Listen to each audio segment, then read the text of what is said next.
Szeretettel köszöntök minden vendéget, meghívott felszólalót, a Morva Juditot, aki a bevezetőt fogja mondani, az összes közreműködőt, és utoljára, de elsősorban dr. Sarath Davala professzort, aki ma előadást fog itt tartani nekünk, az FNA átformáló ereje címmel.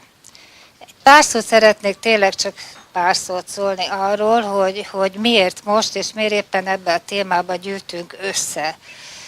Köztudott, hogy egyre inkább ugrásszerűen nő azoknak a száma szerte a világon, akik a feltétel nélküli alapjövedelmet szeretnék bevezettetni.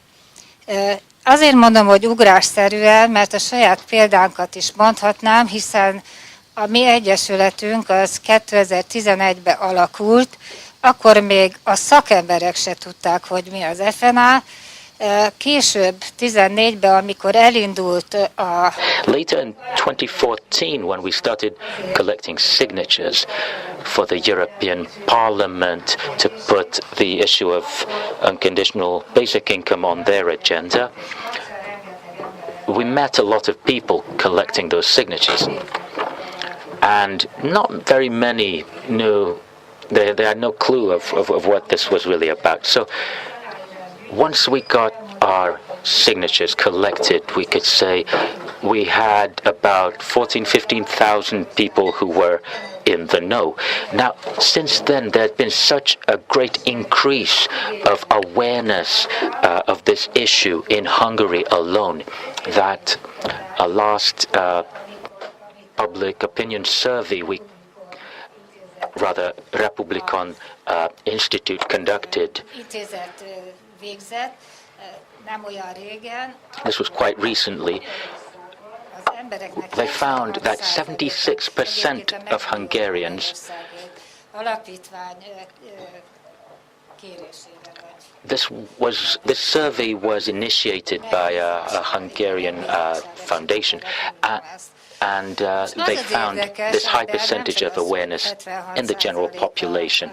76% therefore would vote for the introduction of unconditional basic income, and surprisingly, maybe more surprisingly, their party voting preferences were for 86% toward Jobbik, which is a far-right radical party in Hungary, and somewhat lower, 83% was the proportion in which left voters collectively favored this initiative, and somewhat behind those were a majority also of Fidesz voters. So, while things are taking their own course, so to say, the opposition, we might say, so even though this is the case, things will just run their own course. So, this is a current topic because this gathering and this event is part of is a preliminary part of Unconditional Basic Income Week. Our motto is a basic income you can count on. This is one of its current connections. There was also a BN Congress recently, and they are a network of related to basic income, a World Congress, in fact, where a guest professor held a lecture on the topic of UBI project experiences and plans for the future. So, it is definitely very much a current topic to hold this talk and event in, so I will waste no more time, you will hear much better after me. So I will now ask Márti Torda, our moderator, to please take over the chairing of this event. And thank you very much for listening and have a good time. Hölgyeim és uraim, jó estét kívánok! Azt hiszem, most már estét lehet mondani, mert egy kicsit sötétlik odakint. Szeretettel és üdvözlettel köszöntöm Önöket a nyitott műhely ma esti rendezvényén, melyre a 11. Nemzetközi Alapjövedelem hét keretében egy előrehozott időpontban kerül sor. A mai estéről videófelvétel készül. Köszönjük Szentpéteri Györgyinek mindazt, amit elmondott mindenről. Megnyitott a rendezvényünket, amelyet dr. Sarath Davala részvételével az Alapjövedelem átformáló ereje címmel hirdettünk meg. A mai rendezvény alapvetően 3 fő részből áll. Egyrészt dr. Davala prezentációja, másrészt felkért hozzászólóink megjegyzései, illetve véleménye. Harmadik részben pedig egy kötetlen beszélgetés, megbeszélés. Felkérem Morva Juditot, hogy legyen olyan kedves megtartani az ismertetőjét. Igen, a FNA 5 percben, tehát biztos, hogy nem fogom az időt húzni. Most hát itt kiemeltem néhány dolgot, ami a legfontosabb szerintem, hogy amíg a 19-20. században a 8 órás munkaidő követelése volt egy ilyen központi kérdés, úgy a 21. század központi követelése a mi megítélésünk szerint az az FNA, tehát a feltétel nélküli alapjövedelem követelése lesz. Mi egyesületünk úgy képzeli el, és nem akarunk abszolút konkrétumokba belemenni, tehát tudatosan tartjuk távol minden konkrétumtól magunkat, hogy egyforma összeget mindenki a születéstől a haláláig kap. Ez az elképzelése a mi egyesületünknek, és hogy ez az összeg, ez legyen elég egy tisztességes megélhetésre. Ennyire tágan határozzuk meg. A politikusok meg majd kitalálják, mert ugye a helyzet az ennél jóval komplikáltabb. Vidéken és városban ugyanaz az összeg nem ugyanazt jelenti. Egy egyedülállónál, illetve egy nagycsaládosnál nyilvánvaló, hogy nem ugyanarról a megélhetés, tisztességes megélhetés nem ugyanaz az összeg biztosítja. Tehát ilyen konkrétumok vannak, és én egy másik kritériumra térek ki, hogy szegényeknél és gazdagoknál mit jelent egy FNA bevezetése. Én erre szeretnék néhány példát hozni. Tehát a legalsóbb, a legnyomorgóbb, a legnagyobb nyomorban élők számára egy FNA például mi 50-60 ezer forint havi összeg bevezetése, az azt tudná hozni, hogy megszűnne az éhezés, és megszűnne a megfagyás. Tehát talán nem fagynának meg a saját lakásaikba, vagy az utcán emberek. Tehát az FNA ezt mindenképp elhozná a legszegényebbeknek is.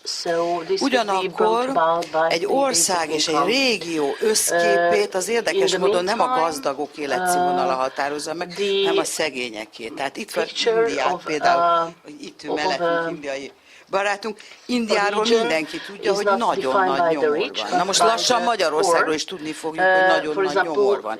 Ergo, ha ezt a nyomor szintet csökkenteni tudnánk, és az életszínvonalat egy icipicit följebb emelnénk, abban a pillanatban az ország összképe, és az együttélés, az itt élő emberek közötti együttélés, az minden esetre meg könnyebbé válna.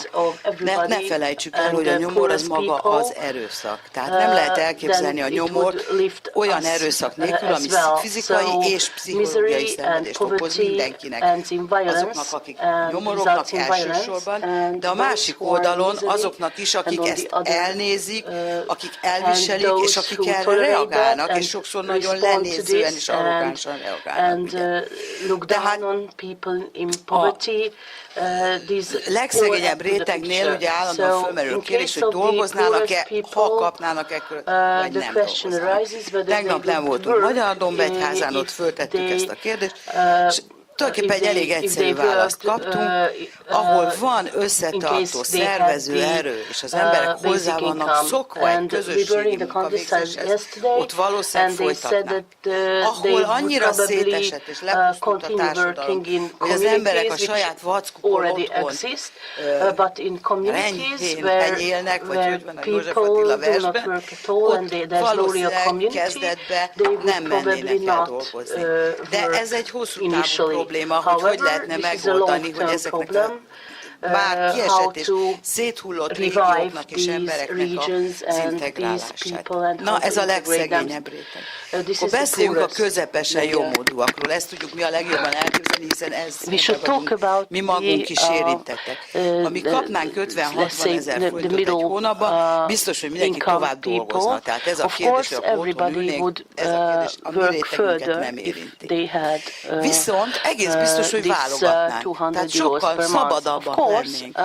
Ez adna egy szabadságot arra, hogyha nem tetszik a főnök, nem tetszik a munkahely, nem tetszik a munkahelyi légkör, nem tetszenek a feladatok, akkor bizony könnyebben fölmondanánk és keresnénk egy másik munkahelyet. Egész biztos, hogy követelnénk egy magasabb munkabért, egy csökkentett munkaidőt. Tehát a munkaidő csökkentését és a munkabér növekedését biztos, hogy elhoznánk összességében az FNA bevezetése. Na de mi lenne a nem szeretem feladatokkal? Mert ugye mindig van olyan munka, amit senki nem akar elvégezni. Ezek a monoton munkák, a nehéz munkák, a piszkos munkák, a leértékelt munkák. Hát ez szerintem ez egy nagyon tulajdonképpen ez a társadalomnak egy központi kérdése lassan, hogy ezekkel a munkákkal mi lesz. Na most egy biztos, hogy ha a gazdasági kényszer alól felszabadul az emberek többsége, tehát eljön az a szabadság, hogy gazdaságilag szociálisan szabadok leszünk, akkor ezeket a munkákat egész biztos, hogy nehezebben találunk rá embereket, akik elvégezik. Ezért ezeket a munkákat jobban, szóval nyomás lesz arra, hogy gépesítsék ezeket a feladatokat, hogy minél kevesebb ilyen munka legyen. Tehát lenne egy erős észszerűsítés, ami csupa haszon. Tehát ez nem vita. Ennek ellenére maradnak olyan feladatok, amiket nem szeretünk, és az tényleg a jövő. Az egy új társadalom, amelynek ezt meg kell megoldania, hogy kényszer nélkül elvégezni azokat a feladatokat, senki nem akar elvégezni. Tehát én szerintem ez olyan, mint az FNA társadalmi közleget és egy unconditional basic income would bring about a new social order, and people would have a different attitude to jobs, and the distribution would be different. However, we cannot see it now because megemlítek itt egy kérdés, hogy ez a kivándorlás, bevándorlás, ami ugye most migránsügyben mi nagyon jók vagyunk, mert ugye tegnap föltartóztattak minket migránsügybe. De tulajdonképpen ez a kivándorlás, bevándorlás, ez ugyanez a probléma. Egyik problémája a háborún kívül az ez, hogy a gazdag nyugat-európai országok elvárják, hogy a többiek jöjjenek oda, és alacsony bérért elvégezzék azt a munkát, amit ők nem akarnak elvégezni. Tehát nyilvánvaló, hogy az FNA bevezetése az nemzetközi szempontból is egy nagyon erős változás. For chicken feed. De indukálni, hát vitán fölül. És akkor marad egy harmadik réteg, ez a nagyon gazdagok. Na most ez nyilvánvaló, manapság, ha egy Orbán vagy egy Csányi kapna havi 50 vagy 60 ezer forintot, az valószínűleg észre se vennék. And gets 200 euros, they wouldn't even recognize that. Legyünk őszinték, hogy az FNA-nak nem az a célja, az FNA bevezetésének nem az a célja, hogy fenntartsuk a mai állapotokat, hanem új társadalmat és új közeget akarnánk létrehozni. Tehát és az FNA-t másrészt az FNA-t finanszírozni kell. Tehát ez a nagyon gazdag réteg, ez ugyan megkapná az FNA-t egyszerűen azért, mert annyi jogon jár, de egy erős progresszív jövedelemadó, az náluk többet volna el, mint amennyit kapnak. The basic income, however, a progressive higher tax az egyik célja az FNA-nak, hogy a leggazdagabb, kirívóan gazdag réteget, azt lenyesegesse, és őket is visszaterelje egy olyan társadalmi közegbe, ahol képesek lesznek együtt érezni és együtt élni más emberekkel. Goal of the basic income is to decrease social social differences, and they should not. These rich people should not sit in their ivory towers and not care about anything, healthcare or education, because they are so rich that they don't have these problems. So I wanted to emphasize these three questions, and I would like to close with a question I would like everybody, and especially to our guest, Sarath. Do you think the private ownership of producing tools, production tools, and that economic and political decision is limited to a few people only? Is it in accordance, or can it be harmonized with the introduction of the unconditional basic income, so that people have more independence, more individual freedom, and whether they will be willing to accept these changes or this status quo, or is it only possible in socialism, not in capitalism? Köszönjük szépen, Judit! És mielőtt elhangzik Davala úr prezentációja, jelzem, hogy ahogy mondtam, a végén sor kerülhet kérdések megválaszolására, amennyiben közben jegyzetelnek és esetleg a kérdéseket leírják, azt szívesen fogadjuk itt, mielőtt a megbeszélésre sor kerül.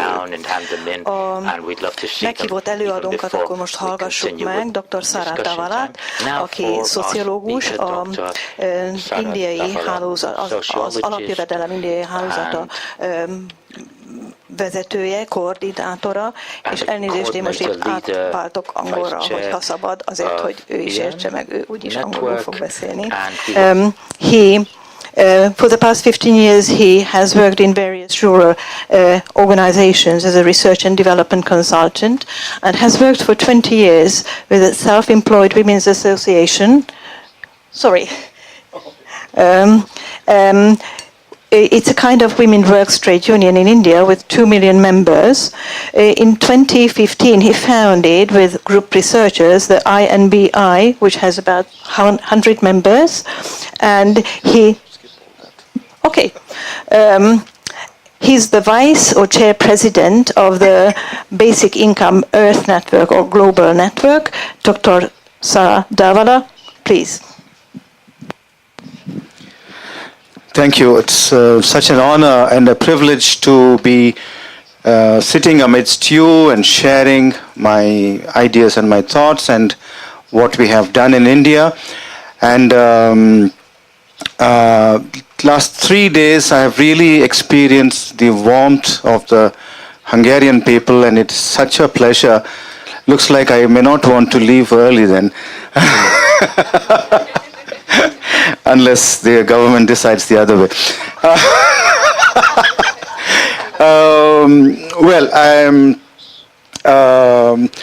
Quickly, I'm going to talk about the Indian experiment. We did a basic income experiment. To give you a visual idea, I'm going to show a brief film before that. Then I will speak. But before that, the various issues that we have discussed so far, there was a past. There was employment in the past. There was vulnerability in the past. There is something of the past collapsed and collapsing. There is a future that is around. And there are some people who are constructing that future. There is going to be a future employment, the shape of employment, and there's going to be the shape of vulnerability of the future. We do not know what it's going to be. We are in the transition days, and the very difficult days, very difficult in terms of life itself, but difficult also in terms of comprehending what is going on. Because we say one thing is happening, somebody else says that something else is happening. There is no consensus today about what is happening, what is right and what is wrong, what is correct for people and what is wrong for people. Okay? These are such difficult times. You know, the sailors, experienced sailors, They know when they are in the middle of the sea, they can smell the storm coming. Today, many of the prophets, philosophers, and sociologists are telling us that a storm is coming. And let us be aware and prepare ourselves for that storm coming. And what is that storm going to be? And why are we discussing basic income today? That is exactly what I would like to share with you today and then have a discussion. When Roman Empire collapsed, it did not collapse from one day to another. First, it collapsed there, then it collapsed here, then it collapsed here, and then finally when Lombards came, the center got crushed. So similarly, when something is collapsing, it doesn't happen in our eyes clearly. So I think that it is in that context that today we are talking about basic income. It's not just an economic policy.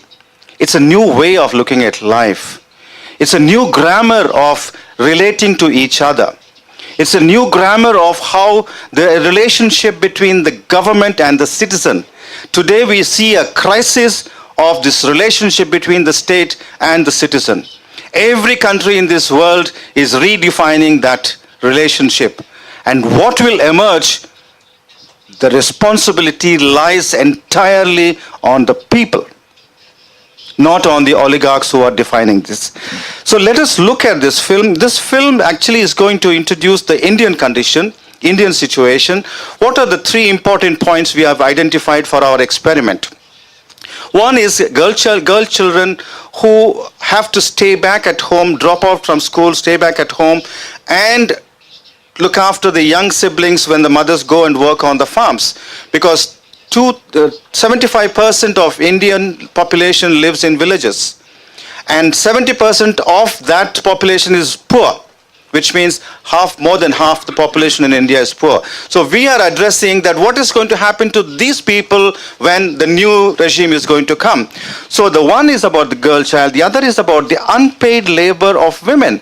Society benefits from the labor of women, the care work, the household work, and all that work which is not considered to be work, which is unpaid work. Without that work, the entire society will collapse. So we have to look at how to compensate that in our society, their contribution, recognize that contribution. And the third is most of the poor are caught in the vicious cycle of debt. There's a burden of debt on everyone. They go from one cycle of debt to another. Now who will liberate them from that debt? Because debt means slavery. The days of slavery seem to be coming back. So quickly go through that film and then I will come back to you with my presentation.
Ghorakhurd is a small village of 130 households in the state of Madhya Pradesh in India.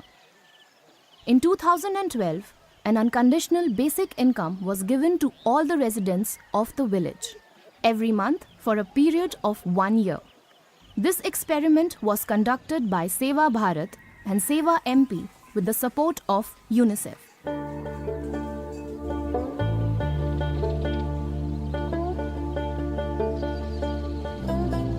Universal basic income is a philosophical idea of a better society.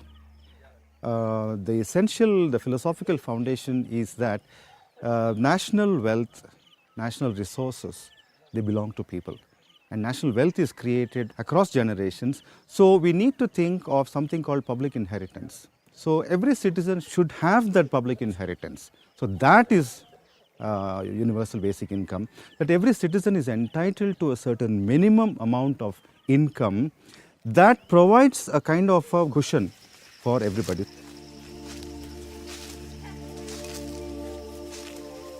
Basic income makes people think of building small assets.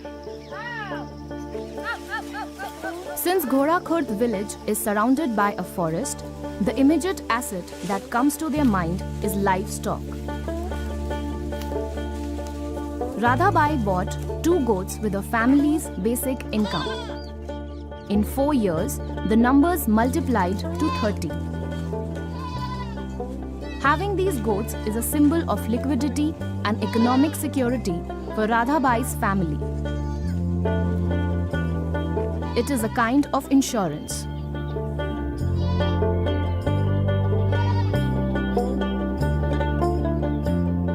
छोटा कभी कर्जा रहते तो वो न दे देता, खेत में खाद बीज ले आता और वो कभी इतने टाइम आते तो बच्चे की पढ़ाई में लगाता, जिससे कर को वो बहुत फायदा रहता है बकरी में।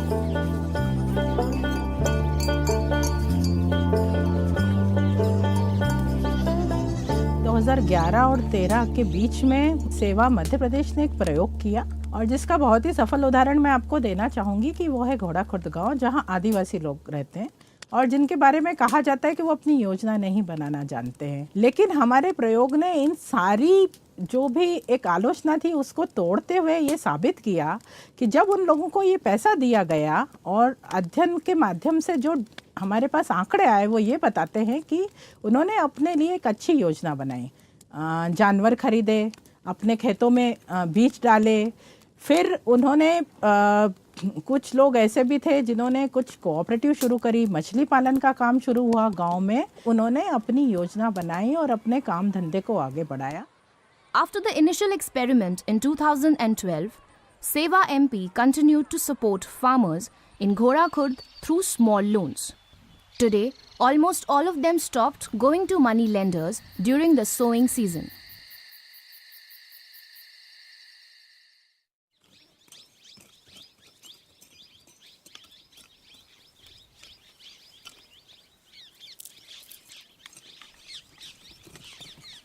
Tulsabai used to work as a wage labourer in nearby villages.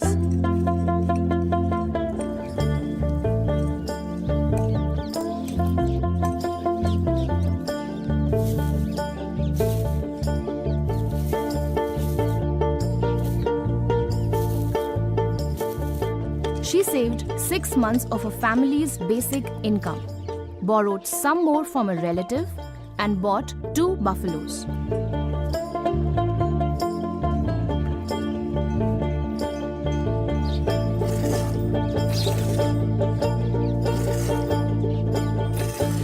With that milk, she started a small business of making condensed milk that is used in sweet shops as raw material.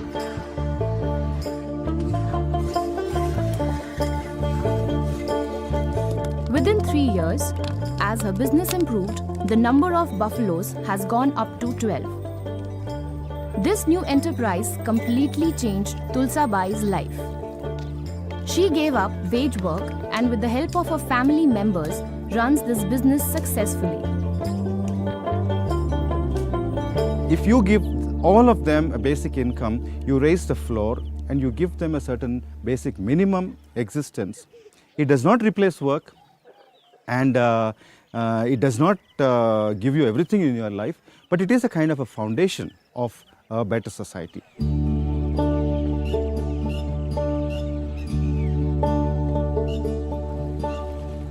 One year of basic income in Ghoda Khurd has triggered many new economic initiatives. Some are individual enterprises and some collective. A group of people came together, they pooled some money, purchased fish seeds and started a fish cooperative.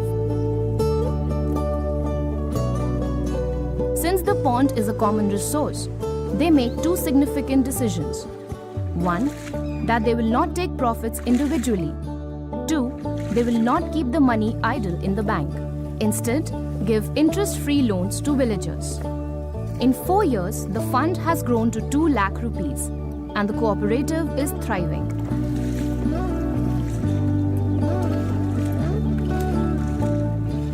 Basic income is not an answer to all the questions of poverty, but it is an important element in the welfare basket for strategizing to eradicate poverty.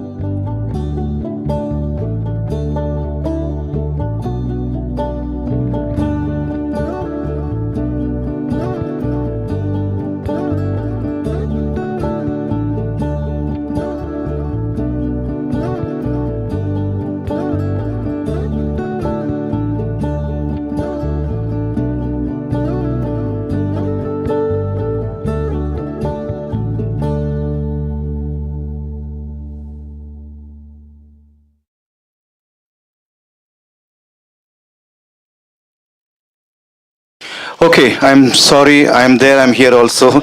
But the idea was to give you a visual picture of the kind of villages I'm talking about in my presentation. Okay, now let's move ahead and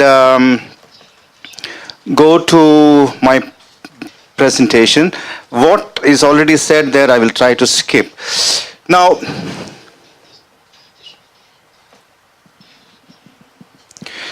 quickly, there are 5 elements to what is basic income. A basic income is cash that is given to the entire residents of a territory unconditionally, monthly and individually.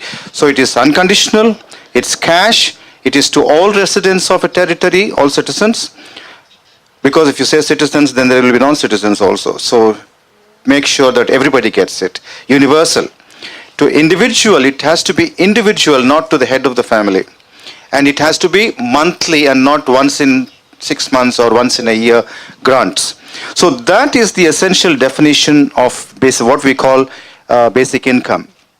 Now the question is, why is it, can you hear me? Why is it important to discuss basic income now? Because for the past 30 years, there has been a discussion on basic income, but today it has become so relevant that practically every society wants to talk about it. Now, what has happened when I said that there was a world yesterday and there was going to be a world tomorrow, what I mean is that the whole definition of work, employment, and the definition of welfare has changed. There is a whole crisis. That's why we are forced to ask fundamental questions about human well-being. What is that fundamental question? The fundamental question is, who cares for you from your birth till your death? You can see different pictures there when you are an infant, when you are a small child going to school, when you are an adolescent, when you are studying, when you start working, and when you retire, and when you are old. These are the basic questions. Who is going to look after you? Now,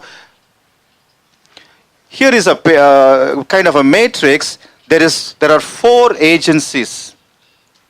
You have the government on the one hand, you have the market on the one hand, you have the family on the other hand, and you have the community. By community, I mean either an NGO or your clan association or your guild or whatever around you. Now, of course, in the socialist world, the state played a very important role and there was no market role as such, which is different from other either pure capitalist societies, market economies, or the mixed economy that I come from. We had both the elements of a socialist economy plus private sector. So we have a mixed.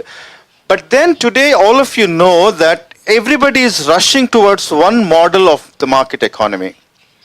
That economic growth to be a part of the globalized market, to be part and to compete in the global marketplace is the very strong current existential question before nations. So each country is trying to make its own unique selling proposition.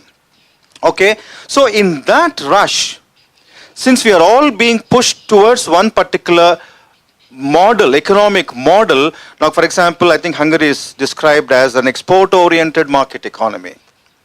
Somebody else calls themselves a social market economy. Somebody else calls something else. So I think if you see the way China is going, China calls itself a state market economy, state-controlled market economy. Okay, so we have a wide variety of situations. Now, in that rush, what is happening is the government is trying to push its responsibility to the market. Earlier, they used to give all the allowances, they used to give you all insurance, but now they are saying there are insurance companies, go and purchase insurance from them. Okay, or we will cut what we were giving you earlier. Let your family look after you. Okay, so things are changing. You can see, all of you, I think, who have seen the past world very clearly can see the whole atmosphere is changing.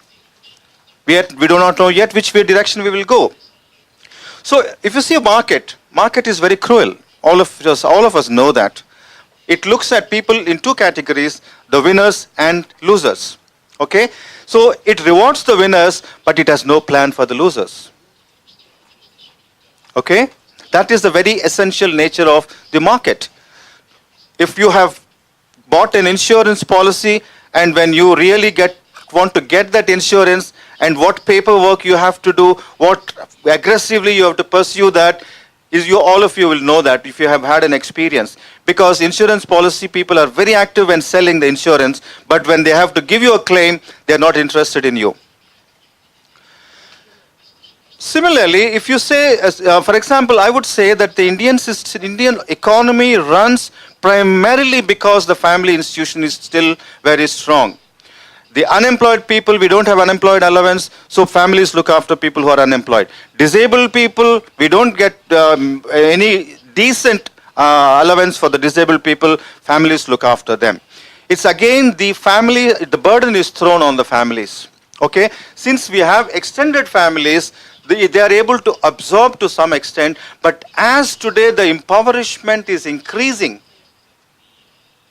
families are not able to cope with they will no longer be able to. As a result, what has happened? Social order starts collapsing, where you will see more and more suicides happening. Farmer suicides is a big issue in India. Huge number of farmers are committing suicides because agriculture is no longer viable, is no longer able to give them any sustenance, and government doesn't have a plan. Government will say, oh, we will connect you to export markets, oh, we will connect you to this, we will double your incomes, promises. But today, all that you see is that the farming community, which is almost 50% of the Indian population, working population, they just do not know which direction they have to go.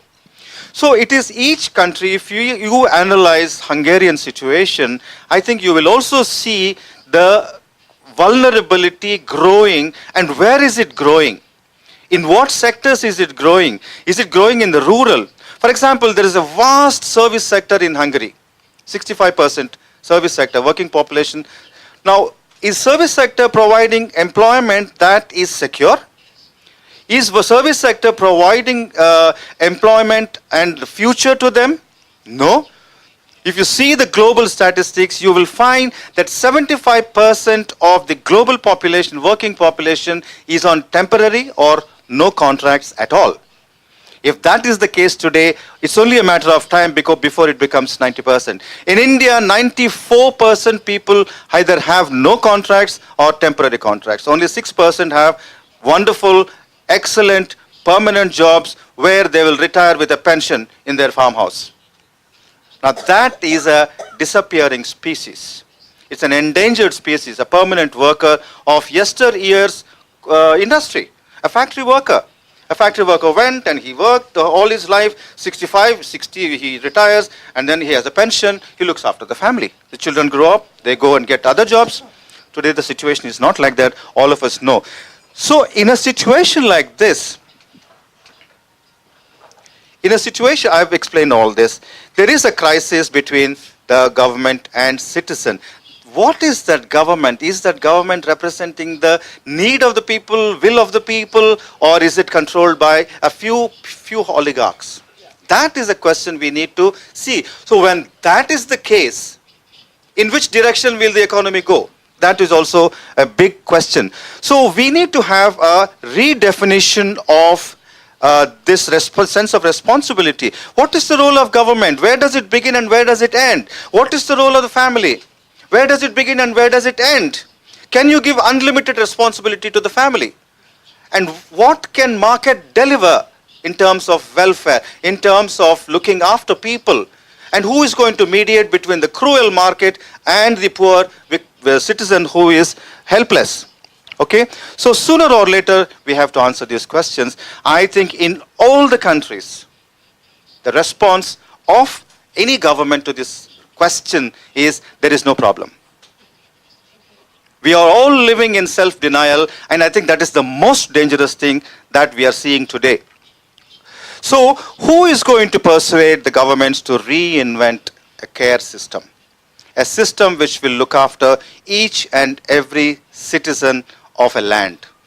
Who is going to persuade? Who is going to bell the cat? Because we are all becoming cynical. We are all becoming cynical, saying that nothing is possible.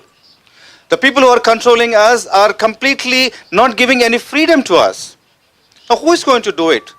I think in history this is not the first time we are facing a crisis, but each time when the crisis came, there are people who, like sailors in the middle of the ocean, said, like a prophecy, they see prophets, they see that something is happening, they stand up and say. So we have to have people who will stand up and say something is wrong and this is the direction we have to go. So I think basic income is that language. So that I think we can go on and on describing the situation, but taking this question seriously, the union where I was a part-time researcher, Self-Employed Women's Association, is a women's union. They have 2 million members in India. 2 million is a small number in India where we have 1.3 billion and 400 million working population. Okay, so we did a study. I will run through quickly this study because you have already seen the visuals. Yeah, this is where it is. Eva Maria gave me the thing. Yeah. So this is India. And this is where we gave we did the experiment. And it's an experiment which was done according to the protocol that is accepted today as scientific. It was a randomized control trial. So all the technical report, all the technical details are all present, open source. You can access them. There's also a book which is in English. I think Eva Maria has the copy of that. Unfortunately, it is not in Hungarian. It's in English. Okay, so this is where we have done this experiment. Now, we had 2 pilots. One pilot was in general villages. We have a population called tribal population, which is about 100 million people, which is about 9% of our population, 8.5 or something. They are called tribes because they lived on hills. They had their own particular language, specific language and culture and a past. So during the British time, we were under the British rule for 200 years. During the British time, they were designated as scheduled tribes. So we have innumerable scheduled tribes, and the total population is about 100 million. So when we were doing in the general villages are villages where there is caste system. There are upper castes, there are middle castes, there are lower castes, there are endless number of castes in India, but they're all vertically arranged. Somebody feels they are high, somebody feels they are low. And tribes come outside that framework of caste system because they are not Hindu. Maybe now they have adopted Hinduism, that's a different matter. Now, we had control villages. We gave, in the general villages, we gave for 17 months. In the tribal village, we did a particular, because the local government asked us that you should do something specific to the tribals. Maybe an equivalent population in Hungary would be gypsies, who are considered to be outside the regular population. Now, there we did for 1 year, the experiment, where we followed all the rules of the definition. If we have taken a village, everybody in the village got the money, rich or middle or poor, everybody, universal it was. And then it was individual, each person got, adults got an amount, children below 18 years got half that amount. Okay? So there was a pilot 1 is 8 villages. Now look at this amount. You might find this amount to be very, very insignificant amount. But this amount has actually made such a dramatic change in the villages we are talking about, in the sections of populations that we are talking about. They were given 2.7 adult per month euro, and 4 euros per month in the second half, the last 5 months. In the tribal village, we gave 4 euro per adult and 2 euros to the children. Yeah, the children's money was given to the mother's account. Now that was the amount we have given. If you see that at the bottom, the Indian poverty line, we went by the India's poverty line. Anybody spending less than 13 euro a month, individual, in a rural area, will be considered to be poor. That is the India's poverty line. So what we did was we gave, because we were not replacing any existing benefits. We were just an experiment done by an NGO, a union. So we said we will just give a top up of maybe 30%, 35% of the existing benefits. So that we could talk to the government saying that by giving this top up, look at the additional benefit that people have received. And that top up is given unconditionally. Okay? That was our calculation. So these are the general figures of how many people totally. About 6,000 people received, and this is in US dollars. This is the total amount of money we have spent. We need not go into that. If somebody wants to know, I will answer. So what are the main findings of this study? As I said, we did a baseline survey of all the houses. We had control villages where we did not give money. We had experimental villages where we gave the money. And they were apart so that they don't get to know each other. Okay? Now, we did a baseline before we started giving the money to understand the conditions, because both control and the experiment villages have to be similar in their conditions. Then we did a midline research, middle of the experiment. Then an end line, that is after we completed, we did another survey. And after 4 months, we did a post-end line, which means that after we stopped, much later what has happened, what is the situation. So the findings are coming that. I'm just providing you very sample findings because it's a huge set of, I'm just giving you what are the most highlights of the experiment of the tribal village. Now the first finding was that in the basic income village, where the money was given, you can see the baseline. When we asked the baseline, that is the food in your family sufficient? 51% people said that yes, sufficient. Before we started giving. In the middle, after 6 months, we went back and asked them, 78 said that sufficient, food now is sufficient. Okay? And if you see the end line, FES is the final evaluation survey, 84%. You can see the progress of people, more people saying yes, which means that they bought more food, definitely. And the livestock, in the villages, I think because there are grazing lands around in this particular village, immediately people think of animals. You saw in the film. So if you see where this is a control village where there was no money given, and that is where the money was given. You can see progressively from 424 animals, the number became 628 animals. In fact, subsequently after 4 years, we went back and we found that the number is still the double of what it was originally. So whereas here you can see going up and down, that is a normal pattern. And that is the reason we take a control village, so that we can see that it's not this. Now here look at this, the food intake. The blue one is where the control village, and the red one is where we gave the money. You can see the edible oil consumption has gone up, vegetable consumption has gone up, sugar has gone up. Very interestingly, alcohol has come down. Can you believe? That is the first thing anybody says. If you give a basic income, they'll all drink it away. So alcohol has come down, but fish has increased, fruit has increased, and the total increase you can see quite substantial.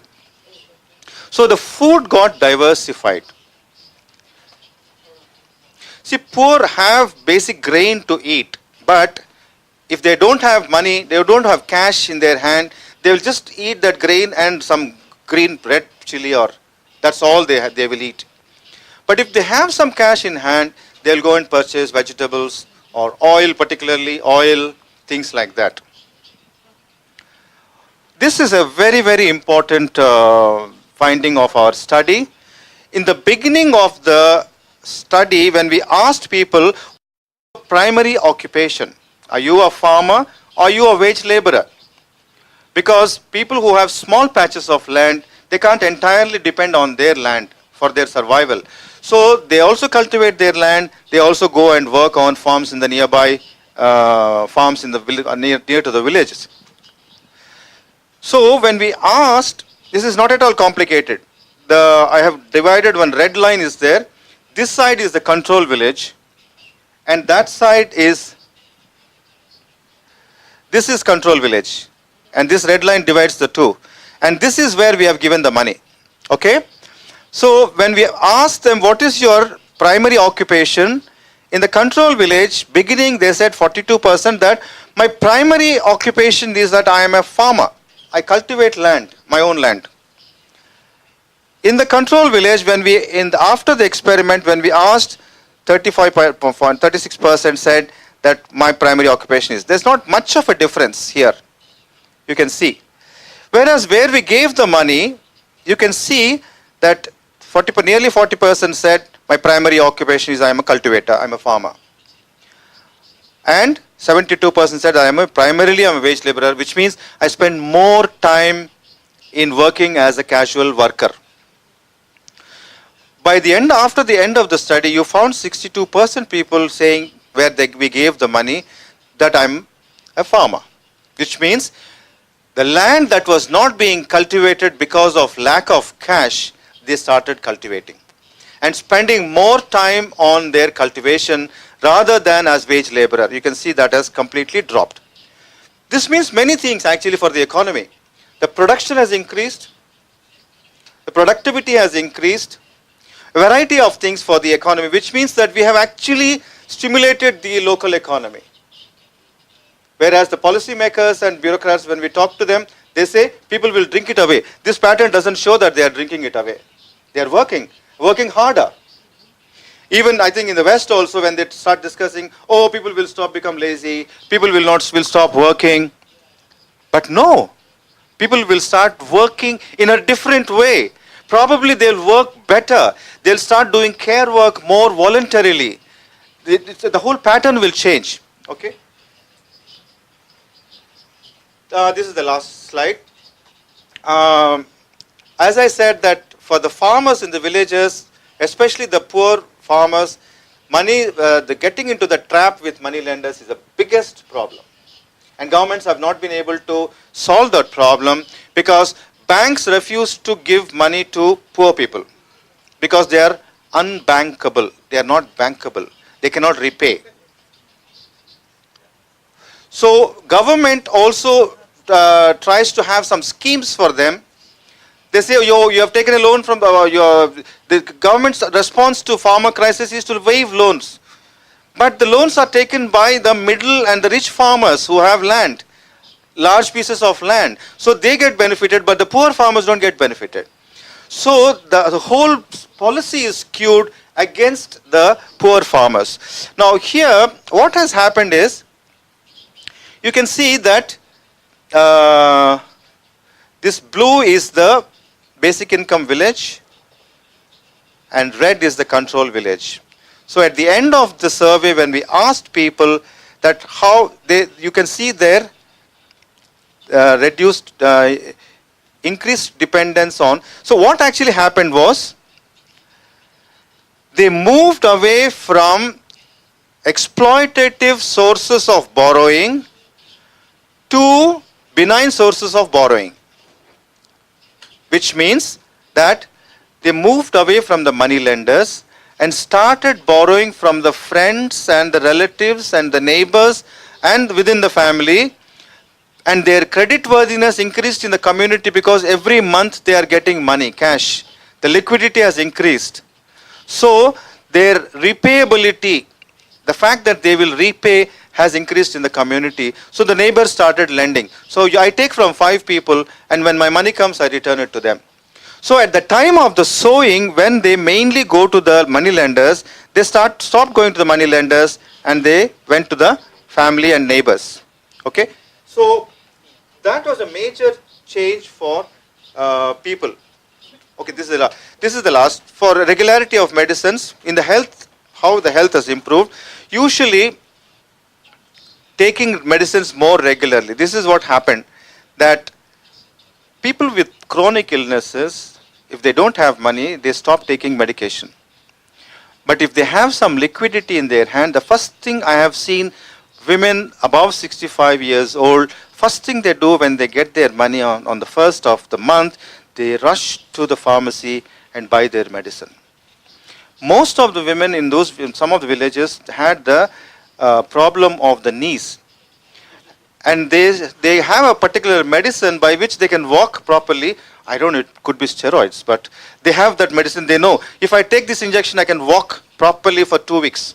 They know that. They rush and get that injection done. So that is what, when I have my own money, I don't have to depend on my son and beg him that, can you get me that injection, please? I've been telling you last 3 days. Okay? So, then housing, I think. Okay, you have heard of the what happened at the village level. If somebody asks, I can answer later. That is about how the economy got stimulated. These are the fishermen. They formed a fishing community, and they started raising. Now in the village, suddenly transportation started coming to the village. People were going to the market. Things started moving. And new shops came in the village because people have something to buy now. All this is in 1 year. Okay. And it gave dignity to elderly because they could buy their own food or they could buy their own medicines. And to the disabled. So the moral of the story is that when you input trust, the output will be trust. And when you input mistrust, the output will be mistrust. I remember one of the top bureaucrats in my country, when I went to him and showed this presentation, he said, don't tell anyone, but I like your model because you are trusting people, whereas we are not trusting people. That's why you're getting good results and we are not getting good results. Now this is a long story about what is the response. I can speak to you later, but I think I don't want to burden you. I want to close it here.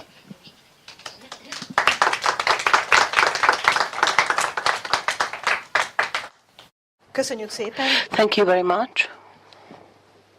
Köszönjük szépen, dr. Thank you very Davala. much, Dr. Davala. Ahogy már említettem, amennyiben kérdés van, már If you most have any azt is szívesen questions, fogadjuk. feel De free most to következik ask az a rész, amiben anytime. a However, felkért this hozzászólók time elmondhatják we are giving the véleményüket floor vagy to hozzászólásukat. Ezt kérem, comments by hogy our Judit, légy presenters. szíves. So please, Judith. Bocsánat, Okay, now I can hear három it. felkért So, hozzászólónk van, és we have three hát kérdezem, hogy ki akarja presenters, kezdeni, vagy a közönségnél van valaki, aki inkább föltenne most rögtön egy who kérdést. would like to start or whose turn is it? So, Tessék. yes, please. I have a question. So, Na, jó napot kívánok, Róna Tibor hi, vagyok. my Azt name is szeretném Tibor Róna, kérdezni, hogy and a my kísérlet question is, megismételhető-e városi környezetben can az önök the szervezete által experiment be repeated by the megvalósítható-e? organization in an urban ennyi setting, kérdésem. not in a rural setting? In an urban setting, can the experiment be repeated in a... Absolutely, I think absolutely we can replicate in the urban situation. Absolutely, because I think you find many other experiments happening in the urban setting also. We thought of rural setting because I think that is the largest poor population in the country. So it's a question of research design. Az önkéntes hozzászólók közül akkor, vagy felkért hozzászólók közül, akkor Törzsök Erika, légy szíves. Erika Törzsök, please. Igen, azt szeretném kérdezni, hogy az adott népességnek, aki that in the bekerült case ebbe a of the given vizsgálatba, population who was in this minden tagja pilot, szívesen és every member was willing and volunteering to take part in the experiment, or were they people who were unwilling to participate? Yeah, the rich farmers in the village said that it's a scandal. What are you doing? Why are you giving money free? There must be some conspiracy in this. So in many villages, about 10 to 12 families, so altogether about 40 to 50 families initially refused to participate in the program. But the poor, of course, much of the village was willing to do it. Now, people who had large land, pieces of land were the ones. Now, what happened was when we continued, we said, okay, fine, this is voluntary. So when we continued the experiment, there were about a lot of training programs about financial inclusion. We opened bank accounts to women, and a lot of training was happening for women. So the women of the rich households came forward and said, no, we want to be part of this. I mean, we have never had such trainings. We want those trainings. We want to come out and sit like all these women are sitting outside for trainings in the center of the village.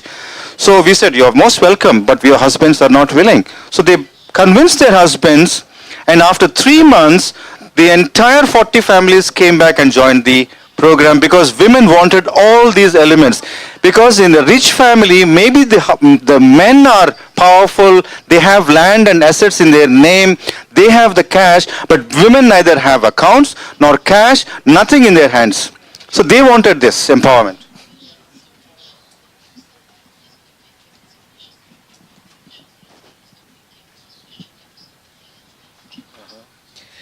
Igen, inkább egy filozófiai A kérdés, more philosophical amit question még szeretnék I megtudni, would like to ask. hogy mit gondol, What do you ha think ezekben a kísérleti in these falvakban experimental tovább megy villages, ez a in this lehetőség a pilot, feltétel if nélküli the alapjövedelem, akkor nem alakul ki egy újabb experiment goes rétegződés on, doesn't it lead to a new kind of social order in these local tribal societies? A new kind of differentiation, social differentiation. As far as tribal villages are concerned, they are homogeneous in the sense that one single tribe, all the residents of a village belong to a single tribe. They are completely homogeneous. In fact, sometimes there are 2 families only in that entire village. Whereas the other villages, you will have the village is completely fragmented in terms of, by geographically also fragmented, because each caste lives in a particular area. And what they consider to be the lowest caste will be a little outside the village, so that they are not polluted by that. Now, in terms of social differentiation, this has had absolutely no effect. The only effect I would say is that as a village, in some places, they came together because they are all Hindus. They said that, okay, our last month basic income payment, shall we all contribute and repair the tower of the temple?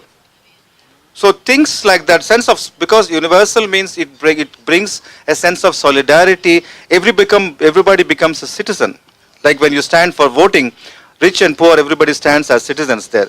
So that sense comes there.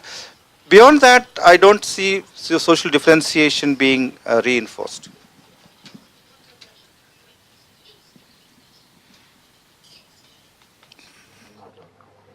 Kinek van más kérdése? Vagy ki szeretne? Tulajdonképpen azt hiszem, én is erről próbáltam beszélni, hogy a hatásra, milyen a társadalmon belül az emberek egymás közti kapcsolataiban milyen változások fognak előállni akkor, ha mindenkinek megbízhatóan van egy olyan küszöb, ami megkap, nem kell érte semmit megtennie, és ezzel bekerül egy olyan körbe, vagy kikerül a kiszolgáltatottságnak egy köréből, és bekerül egy olyan körbe, ahol az emberek kevésbé kiszolgáltatottak. Bence, ti mit gondoltok erről? Sziasztok! Először is nagyon örülök, hogy itt van Sarath velünk, és elmondja az indiai kísérlet tanulságait, mert azt hiszem, hogy az indiai kísérlet sokkal többet mond számunkra, mint mondjuk a finn kormánynak az alapjövedelem kísérlete, miközben ez utóbbinak itt Európában talán érthető módon sokkal erősebb a média visszhangja. És legalább két okot látok, ami miatt ez közelebb áll hozzánk, és fontosabb számunkra, relevánsabb eredmények következnek belőle. Az egyik az a meggyőződés, az a filozófia, ami mögött the philosophy behind it, because the Finnish experiment was a labor market tool transformed. It was rather than unemployment benefits folytat le. Ehhez képest, amit Sarathik csináltak Indiában, az elsősorban a szegénységet célozza, sokkal kevésbé ideológikus, és ez most nem egy dicséret akar lenni, lehet, hogy itt mi Európában túl gondoljuk a dolgot, de én azt hiszem, hogy fontos, tehát hogy ők egy konkrét problémát akarnak megoldani, és kicsit egy harmadik világbeli társadalom körülményeire reflektálva. Mi azért ennyire nem vagyunk rossz helyzetben, de mégis azt hiszem, hogy fontos, hogy a legrosszabb sorban lévők felől közelítünk-e vagy sem. De az biztos, és lehet, hogy innentől kezdve szakmai ártalom, amit mondok, hogy nem állhatunk meg itt, és nem lehet kizárólag a legnehezebb sorúakkal törődni egy ilyen projekt megtervezésekor. Tehát ha valaha azt szeretnénk, hogy legyen mögött társadalmi támogatottság, politikai támogatottság és egy döntés a bevezetéséről, akkor egy olyan társadalmi koalíciót kell összehoznunk, ahol az által is említett mély szegénységben élők, a létjünk szintje körül élők és a középosztály egyaránt érdekelt abban, hogy az alapjövedelem bevezethető váljon, és kézzelfogható valóság legyen. Ezért kell egy olyan ideológiailag is megalapozott narratívába ágyazni ezt a dolgot, ami egyrészt elmondja, hogy ez milyen paradigmaváltást jelent, milyen alternatív társadalom felé tett lépésnek számít, másfelől pedig tudatosítja az emberekben azt, hogy ez a 99%-nak az érdekében áll. És ott van valóban az 1%, aki sem anyagilag nem érdekelt benne, sem az erkölcsi meggyőződés nem vezeti arra, hogy noha én ezzel mondjuk valamennyivel kevesebb pénzt viszek haza a hó végén, de az most mindegy, hogy 2 vagy 2,5 millió forint az a kevés, vagy kevesebb. De akiknek ez sincs meg, az az 1% vagy az a felső 10 000, Magyarországon is, és egyébként globálisan is, az nyilvánvalóan ennek a vesztese lehet. De ezt mellé kell tenni, kell egy széles társadalmi koalíció, és nyugodtan meg lehet nevezni, hogy egy vagyonadóval, egy progresszív jövedelemadóval, a nagyvállalatokra kivetett valódi adóval és a adózási kiskapuk bezárásával kell teremteni ennek a fedezetét, mert ez akkor kiegyensúlyozott, nem csak költségvetésileg, hanem politikailag is, hogy elmondjuk, hogy ennek van egy másik oldala, és van egy ilyen típusú transformatív ereje is, nem csak az egyes ember életére, hanem a társadalmi különbségre és a társadalmi tagozódások mértékére vonatkozóan is. Not only for the individual, but for the whole society. And I don't know what you think about these ideas. Yeah, you are absolutely right that in fact the biggest objections to the idea of basic income have come from there have been political objections and moral objections.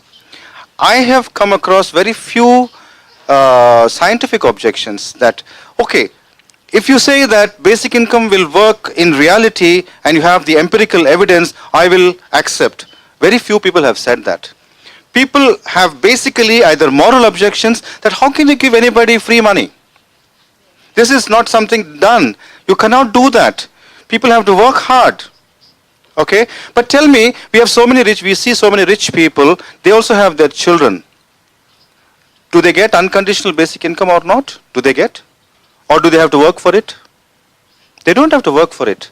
So why is that reserved only for certain class of people an unconditional basic income, and why is it deprived? So that is the moral objection. Now that is my answer to the moral objection. Political objection that I've been traveling so much, I have seen in India, the left parties are saying this is a Trojan horse of the this is a conspiracy of the neoliberals. They will come in the guise of basic income and destroy the entire welfare system that we have fought for all these years. That is what is the left saying. Some other country you go, there the neoliberals are saying that this is total nonsense. This is a left conspiracy. They are trying to bring back this old socialist model which has collapsed. How can you give this kind of a basic floor to everyone? Look at that situation, what happened? It does not work. It's politically objectionable. You cannot have an unconditional basic income.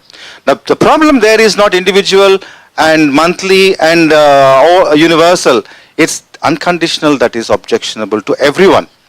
So the point, as you completely agree with you, Benza, that we have to carry this idea politically, morally, and carry the scientific evidence. Mere scientific evidence, I have realized, is not enough. But if you have those arguments very clear, ideologically very clear, then adding an experiment and showing that where the experiments have succeeded, that when you give unconditional to people, if you trust them, they know how to get out of their misery. They will not continue to stay in that misery, is what our experiment has proved, and that is where my conviction comes from. Have I answered your question? Márta? Még egy kérdés. Arra lennék I would like to kíváncsi, know hogy ezeket a these kísérleteket, experiments amit Indiában that you conducted in India, lefolytattak, tehát projekteket, these projects, megelőzte had there valamiféle been any sort of előkészítés? Úgy preparation értem, work to it? hogy What I nyilván mean egy is, of kutatócsoport course, there's a research elgondolta, group which kidolgozta, hogyan worked out the csináljuk, mit plan csináljuk, of how de and what to do, but a érintettek körében those végeztek-e affected, valamiféle was there any fölmérést, sort of a survey vagy olyan munkát, hogy most ezt fogjuk csinálni, groundwork gyerekek, készüljenek explaining föl rá, this is what mit we will be gondoltok doing, erről? prepare for this, and what is your opinion? Ez érdekelne. I would like to know about that. Absolutely. In fact, I think we, at that time, different government was there. We started talking about our experiment right from the topmost think tank. There are some people who would listen to us and saying that, but we are coming from a background of basic income is a solution. Now, what is the problem it is addressing? Okay? Now, we have to be clear about what that problem is that we are addressing through basic income. Okay? Now, we are very clear in India that we are spending billions of dollars, government is spending billions of dollars. As the economic growth is happening, the allocation for poverty eradication programs also is increasing. Now, that is increasing, but the welfare delivery in India is very, very poor. In our largest food security program, which is the largest program in the world, spends about $40 billion every year. The leakages are something like about 40%. Doesn't reach people. Now, it's a national waste. You should be outraged at that kind of a waste. So when you talk about an alternative for that kind of a waste, that kind of a dysfunctional welfare system, is saying that unconditional cash transfer, unconditional basic income may be a better idea, where the welfare delivery will. In fact, the government is very much interested, because they are coming from not from social justice point of view. They are coming from the efficiency point of view. They are saying that yes, it will be a more efficient system. You can save, I can save. I'll give you a small example. India spends about 3 rupees to deliver 1 rupee. That is our administrative cost. Now you have to allocate 4 rupees to give that poor, wretched man 1 rupee. Now if you say 40% is leakages, you're actually delivering 6.6. Okay? Now in a situation like this, government is looking at this logic, and they have presented a paper in the parliament. They said that, okay, let's change the rules of the game. Unconditional cash transfer seems to be a very good idea. I'll give you $2, 2 rupees, I'll keep 2 rupees. Both are winners. You win, I also win. That's the logic they are coming from. I don't know, it may be a dangerous logic, but then we are talking to each other for some time, but now I don't know how it will proceed. Now the preparation wise, that was the preparation. We started involving the government, whether they agree or not. We started involving the local governments. We started involving the local elected bodies, because otherwise you cannot do an experiment like this. You have to travel with everyone, saying that we are just experimenting. It may be right, it may be wrong. We will decide after the experiment is over. Then we went to the people of the villages, explained to them everything, that this is an experiment we are conducting for 1 year. After that, this will stop. This is not government doing the experiment. It's the union which is doing the experiment, and we have money only for 1 year. Everything was explained. If you are willing, you participate. And since Seva was working already, the union was working already in these villages, they had the credibility to conduct the experiment. So when you have all those preconditions and preparation, only then you can do something like this, because anywhere it can go wrong. Have I answered your question? One more question. Hello, I'm Ivan Kurban. I was not here for the beginning, but I've heard that this is about the cash, about giving people cash in need. My question to you is, what happens if unconditional income would work without cash? I'll tell you why. I researched a lot about how time is managed in society, how transport, economy, healing, meditation, even how people organize their time, and they're very inefficient. So we are not managing time in society, and if we are not, then it doesn't matter how much money we pour into the system called society or economy or whatever. I will tell you what I mean.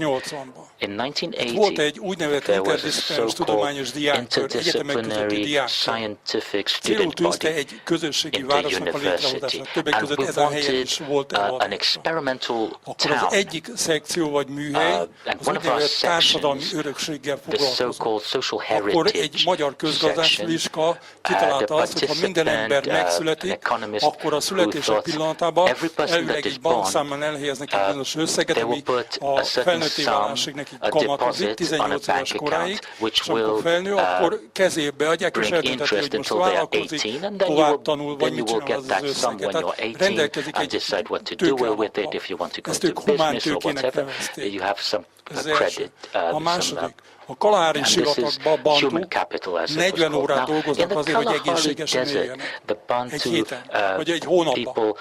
New Yorkban ugyanaz az ember azért, hogy egészséges maradjon, 200 órát dolgozik $4000. A bantuk összesen $40 terméket vagy szolgáltatást termel meg egy hónapban, míg a New York-i jappi $4000 rohan, és utána olyan beteg lesz és ideges, hogy az összes pénzét arra költi el, hogy a stresszét és a betegségét oldja.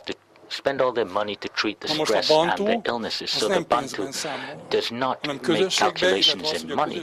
They think in terms of community to organize the time that they live in. And the third very important point, local economy, local currency development. We spend a lot of money, hundreds of thousands of kilometers of transportation of goods. So we have goods coming here from Latin America, from India, from wherever. So it increases costs by about 50%. This is all wasted on transportation costs. And it means my work was futile. I have to pay for this money. It takes a long time for that container to get here from all that distance. Now here in Hungary, people have no work. So if in a 50-kilometer radius, within half an hour distance, I get the same product brought in, that gives people jobs, and it is a healthier lifestyle, more in the direction of the Kalahari Desert. Now, if we have a time-based economy and do away with this 50% logistics excess, I could do a lot more for people even without money. So my question is, could we have a basic income which does not involve cash? Well, I think, I don't know if you were there at the point when we were discussing that there is a crisis today between the state and the citizen. There is a crisis we are facing now, and if we project that crisis into the future, I think the livelihoods and the lives of vast number of population are in danger, and their vulnerability is only going to increase. The current system, which is an welfare system, which is an invention of the 20th century post-war industrial society, is no longer able to answer the questions that are coming in this century. So that's why I think there is a wide variety of experimental thinking that is happening about society. I completely agree with you. In fact, people of the blockchain groups which are discussing how to generate a cashless economy amongst the villagers, and who is going to monitor it, all those questions are there. In fact, we are working with such groups, as BN is also working with such groups, in terms of saying that, okay, what is your solution? In future, people are also projecting self-owning machines, because technology, unless it is appropriated by certain classes of the society, it is neutral. So if there are self-owning machines generating wealth which do not belong to anybody, which are not owned by anybody, that wealth can generate income for basic income. So the point is, we are living in a cash economy. We can understand cash today. Ordinary people also can understand cash today. I think I welcome different kinds of utopia. This is something that we have experimented with and convinced about, and we are talking about it. I think we need to do a lot of experimental thinking. I think that is where I said that there should be sailors who are smelling the storm coming, and there should be prophets who should be standing and saying that we need to go this way or this way. We need more of that thinking. Thank you so much for your intervention. Köszönjük szépen, és azt hiszem, hogy minden belefér, ami releváns az FNO-val everything which is relevant has a place in discussion. Actually, én az előző hozzászólás kapcsán szeretném azt mondani, to comment that the unconditional basic income is the subject of today's azt hiszem, hogy ugye ez azt jelenti, hogy jövedelmet biztosít a rendszer azoknak, akik nincs és biztonságot biztosít the system azoknak, provides akiknek még van, livelihood vagy bizonytalan. who has no Ehhez livelihood and képest az előző security elhangzott kérdésekből for a those who tematikából already have. kilóg. But the previous questions is out of this topic. However, the problem should be solved differently without money or without cash, and I would like to ask commenters to stay at the topic. I have one question to you, whether you can send us the presentation with the method. Okay, it is already arranged. Sorry. Te felkért hozzászóló vagy. És megatrendekről, tehát a Tibor általában arról azt szokta nekünk elmondani, hogy alakul a társadalom, és kapunk jövedelmet munka nélkül, mert ugye azért az alapkérdés, egyik alapkérdés, mert rengeteg alapkérdés van, hiszen mindent érint az FNA. Az egész társadalom. Az egyik alapkérdés az tényleg, hogy aki nem dolgozik, ne is egyék, vagy fordítva, egyre jobban szabaduljunk föl a kényszermunka alól, ami nem azt jelenti, hogy nem fogunk dolgozni, csak nem kényszerből és másmilyen munkán. Szóval az egész munkához való hozzáállás fog megváltozni, ugye? The society in a manner that we don't have to work if you don't want to. So let's listen. I didn't want to torture people with a long text. I would only like to tell that in Hungary we receive a lot of money without work. For example, half of the budget is distributed among the society without work. For example, supporting the public transport or public education. So everybody says that it costs a lot of money and or public health. We can complain, however, the state pays for it a lot. However, presently we should get used to this thought, to the idea that without direct participation in work, we already receive a lot of income.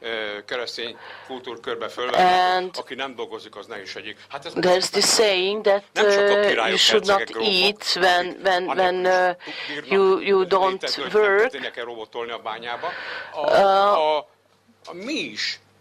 Even we consume a lot without participating in work. I have carried out experiment or a study in a city or town. I guess that more than 70% is distributed among the public without work. And we need to get accustomed to the thought. Tekintettel arra, hogy a redistribúció kérdése az mindig pártpolitikai kérdés.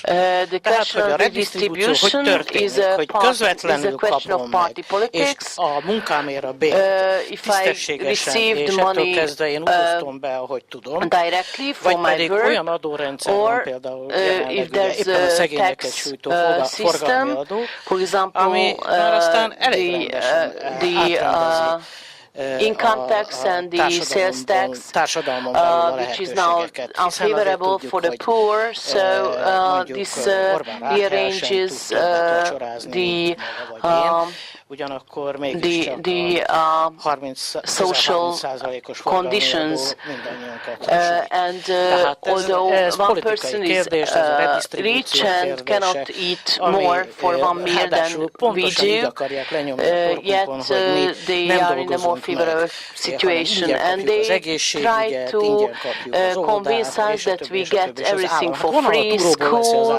and healthcare. However, the state gets the budgetary revenues from our work, from the tax on our work.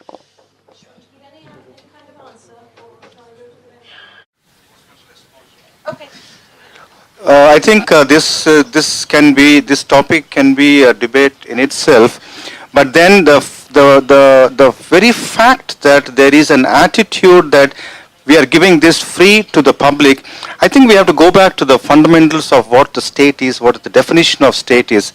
I think the government is a custodian of the national wealth, whereas national wealth belongs to people.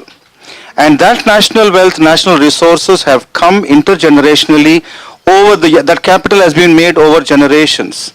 So it's not in a feudal society, ordinary people live at the mercy of the landlord. But in a democracy, we consider it our right that what the government is providing is a part of the duty of the government.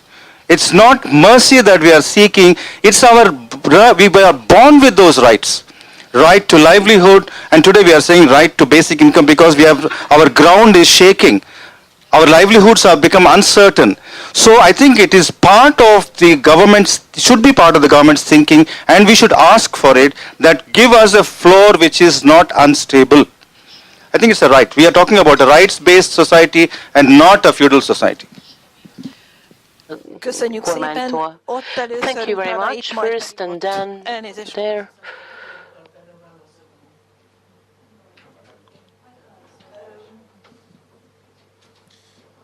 Jó napot, nekem olyan kérdésem lenne, hogy azokban a falvakban, ahol tesztelték az alapjövedelmet, látott-e valamilyen hatást összefüggésében a környezetvédelemmel, tehát javult-e, romlott-e a környezetvédelem, illetve a pazarlás. Javult-e, vagy romlott-e az alapjövedelem hatására a pazarlás, mert ezek között szerintem van összefüggés, bár wasting resources.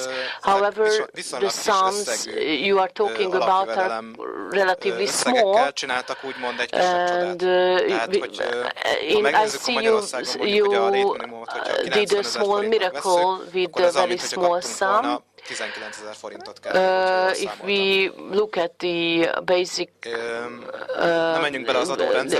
if we look at the standard income in Hungary, it's not a very high sum. So I wouldn't talk about the distorting effects of the wonky tax system of Orbán, but I would like to ask about the environmental impacts most of all. You're right. I think the amount is so small, we cannot ask so many questions. So we have not actually tested the environmental. But let me tell you one thing. I think human beings are also part of the environment. I think if they are able, if we can ensure sustainability, sustainable livelihoods to them, I think there will be, so we have not actually gone into that. On the question of amount, I think let me be very clear that for each context, the numbers will change.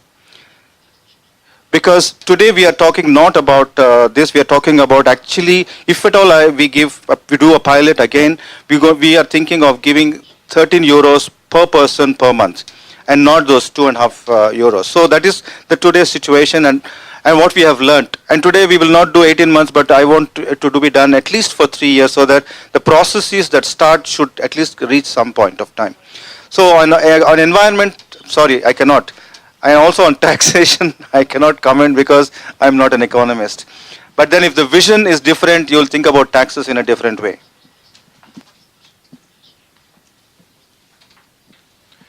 Kon János vagyok, és nagyon érdekes dolgokat mutatott az előadásában és a filmben. az előadás előtt. Például nagyon érdekes volt az, amit mondott, hogy kislányok kimaradnak az iskolából, mert a még kisebb testvérükre kell. Ez egy óriási probléma lehet Indiában, mert ezek szerint ez az írástudatlanság öröklődik. Tehát az rendben van, hogy önök a alapjövedelemmel foglalkoznak, de hogyha belebotlanak egy ilyen problémába, akkor nem lenne még sokkal hatásosabb, hogyha minden kis faluba megszerveznék az óvodai ellátást. Ez az egyik. Másik, nagyon érdekes volt hallani, hogy voltak az emberek olyan intelligensek, hogy ezt a feltétel nélküli jövedelmet, ezt részben felhalmozták, tehát beruházásra használták fel, nem pedig elköltötték, és roppant érdekes volt hallani, hogy még évekkel a kísérlet után is megmaradtak azok a beruházási javak, tehát azok az állatok, amit az alapjövedelemből nem feléltek, hanem vásároltak. Tehát nem lenne talán hatásosabb, hogyha alapjövedelem helyett tőkeinjekciót adnának ezeknek a falusi embereknek. Some capital to these village populations. I think basic income has a particular quality about regularity. And when you get something on a regular basis, certain things happen. Because when you get something unconditionally and regularly, what happens is basically a sense of insecurity is released in the mind. So what we call technically that the time preference, time horizon completely changes when you get something regularly. Like when you know you're going to get it for the next 2 years, you start thinking in a very different way. Normally poor, they sacrifice the future needs for the current needs. So the entire thing goes into current consumption plus debt. Whereas when you have a horizon like that, you slowly start putting something into the future and not consume, you do everything for so your mind changes. We have seen families, we have done 100 case studies, we have seen families slowly start planning. So that is why even though this is a small amount, you say 3 euros. Now if there are 7 people in the house, straight away it is 21 euros. If they save it for 3 months, you have straight away 63 euros. 63 euros is something, a solid amount, which will be useful for either sowing the seeds, buy the sowing seeds, or buy an animal, or buy some investment. 4 years later, we went back to the same village to see what actually happened. Is it a disaster that after we moved away, there were some which were difficult to, they did not sustain. But there were some which sustained, like healthcare seeking behavior. Children who were moved into from the inefficient public schools to private schools, they were brought back to the public school. They could not afford, they could not sustain it. But the rate of admission as a behavior continued.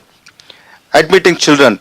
The dropout rate also, because people realize that whatever it is I beg, borrow, steal, but I have to send my child to the school, is something they have learned during that period. And healthcare seeking behavior also. So that is one important thing, that something psychological happens when you have something regular. Capital, microcredit, and giving them lump sum as a capital investment, all that can also happen simultaneously. Nobody is saying that you drop everything and basic income can do the magic, not at all.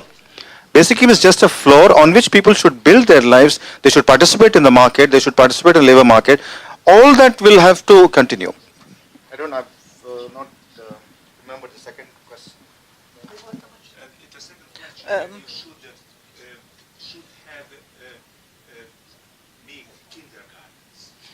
Yeah. Kindergarten. Now what we have observed is that when the mother got a basic income, many of these women, they stopped going out long distances for wage labor, and started staying at home because they bought animals. They have to look after the animals. Now, because of mother staying at home, this child who is not sent to the school is sent back to the school. She is liberated from the duties of that. In some cases, we have noticed that happening. But I think if you leave people like this for a while, the community will come to that solution that let's have daycare centers for older girls. We have daycare centers for very small children, but for older girls. So let us have that. I think community itself will come out with those solutions. I think that is the positive direction which we saw the society moving. Elnézést, ezzel kapcsolatban megkérdezhetem, hogy mielőtt ezt az egészet elkezdték, volt-e valami oktatás vagy információ azzal kapcsolatban, hogy hogyan is használják fel ezeket a pénzeket, mert hogy maguktól jöttek rá arra, hogy... Okay. So my question... I have a question. My question is that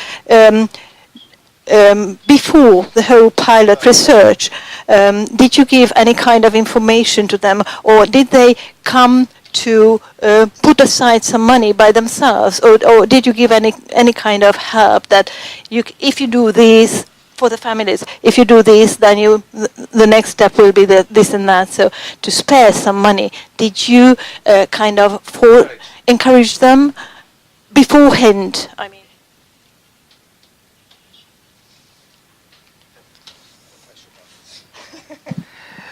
No, actually the whole point of the experiment is that the research team must be completely separate from the union. It was the Women's Trade Union which was actually initiated the study, but Women's Trade Union is working in the village in its normal course of things. Okay. Now, there was practically no interference on the part of the union about what they should do, where they should save. For example, the Women's Trade Union also has a bank. So for all women, but it's a women's bank, all women were given the opportunity to open accounts because none of them had accounts, open the accounts in the women's bank. So the women's bank was dealing with their financial transactions. But what normally bank does, so it's financial literacy program, that this is how you save money, this is how you think. Those things continued as part of this thing, which has nothing to do with the whole point is to make it unconditional, because the moment you make it conditional, the experiment loses its important point.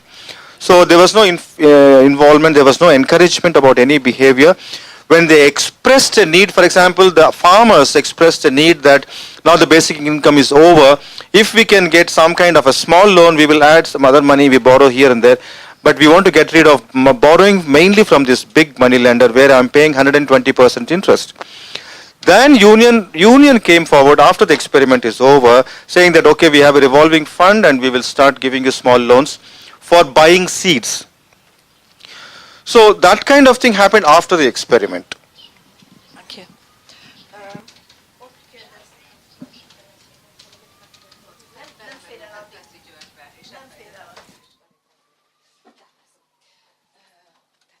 Emlékszem, a kérdésem ahhoz kötődött, hogy, és talán ez annyira nem is kérdés, inkább kiegészítés dr. Sarathnak az előadásához, hogy tudjuk-e azt mindnyájan itt, hogy mi az, hogy pénz, mi a pénz. És hogyha nem igazán tudjuk, hogy mi a pénz, vagy tudjuk, hogy mi a pénz, akkor az államnak és a költségvetésnek az ehhez fűződő viszonyát miért gondoljuk úgy, ahogy mi erről beszéltünk itt? Mert hogy igazából augusztus 23-án ült össze a monetáris tanács, ami a világ vezetőinek, a monetáris tanácsok vezetőinek a nem is tudom, milyen világszintű megbeszélése volt, és én hallottam arról, hogy ez összeül, de az, hogy mi történt ott, arról nem hallottam. De igazából ott döntik el, hogy mi, tehát úgy mindenki hogyan jut hozzá a pénzhez. Mert hogy a pénz meg a gazdagság, az valahogy így össze van kötve a fejünkbe, de lehet, hogy a gazdagoknak sincs olyan kapcsolatuk a pénzzel, mint hogy pénzgyártó, and economy with money itself. But I mean, even the rich don't have, good connections with money printers. It doesn't work like that. Hát neki So we're talking megvan, about de hát cash, hallottuk Szától, hogy mennyibe kerül ott is egy rúpia, 3 So we have heard how much one rupee állít elő costs. egyet, és, 3 és a rupees végkérdés to az, produce tehát, one hogy lehetne rupee. ezt az egész So the end question is, 99%-ra visszautalni, if we can go ezt a back to this pénzes 99% dolgot így hagyni egy utópikus társadalomban and leave azoknak, this akik ezt teremtették, ezt a helyzetet, és cash mondjuk business ez to az those feltétel nélküli who've made the alapjövedelemmel problem, so to say, átugrani and just egy leap kriptovaluta right rendszerre, és azt over mondani, hogy into köszönjük a szépen, cryptocurrency system mindenkinek, and say, mi ebben nem thank you very veszünk much, részt, és goodbye, have fun mondjuk mi a everyone, we're not gyerekeinknek having any szeretnénk part of it, we oktatást want adni, good szeretnénk education for our children, megfelelő we want egészségügyi ellátást adni a appropriate szüleinknek, healthcare for our nagyszüleinknek, elders, szeretnénk egyáltalán we életben want, látni a we want to see our elders és alive, ezért for mondjuk that teszünk matter, valamit, so és azt mondjuk, we'll hogy do létrehozunk things, egy olyan we'll gazdaságot, ahol create mondjuk, an economy mert where, pillanatnyilag for azt látom, hogy a instance, kriptovalutának what I see is van esetleg cryptocurrency does have a strong legitimacy here. Yeah, I have heard of cryptocurrency and also blockchain movement, and also there are people who are working on the whole concept of care economy, and what kind of care economy is possible without cash, without actually cash being there, without financial capital being there, without rentier capitalism being there. People today are earning money by just sleeping. They have patents for 15 years, 20 years. They don't have to work at all. So we have entered into that kind of a regime now. I think it's very important to think the way you are talking about it. We take cash for granted, we take cash economy for granted. I think we have to now dismantle all that in order to come to the question of value.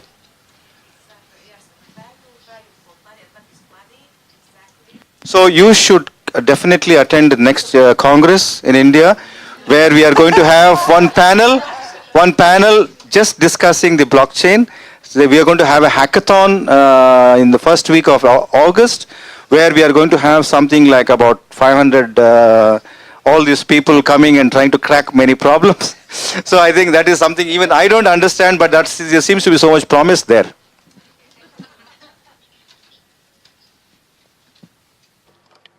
Szabó József vagyok. My name is József Szabó. I have two questions. Az egyik, hogy 1959-ben Sarkar elkezdte Indiában kidolgozni a progresszív hasznosítás elméletét.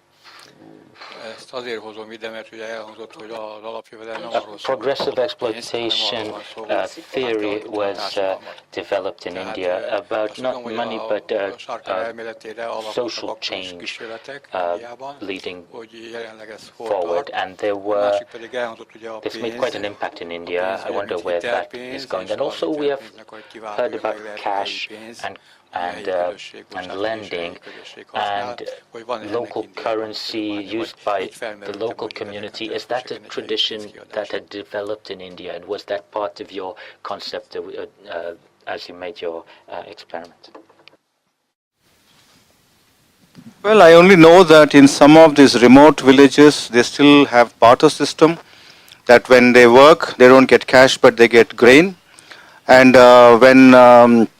like the tribal village we work, we did the experiment.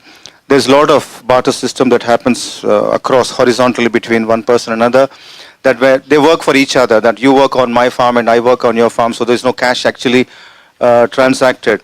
But I don't know, I think that kind of system has slowly moving into cash economy.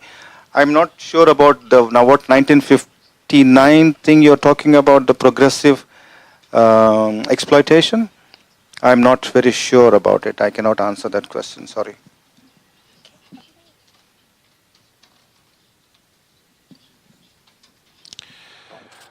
Csak részben szánom kérdésnek azt, amit mondok, inkább egy kicsit tovább gondolás szellemében próbálok két összefüggést fölvenni. Az egyik, hogy én úgy láttam ebből a filmből, és úgy érzékeltem a professzor úr előadásából, hogy abban a faluban, ahol ez a kísérlet történt, ez valójában megoldás volt. Úgy mondom, hogy a megoldás volt a szegénységre.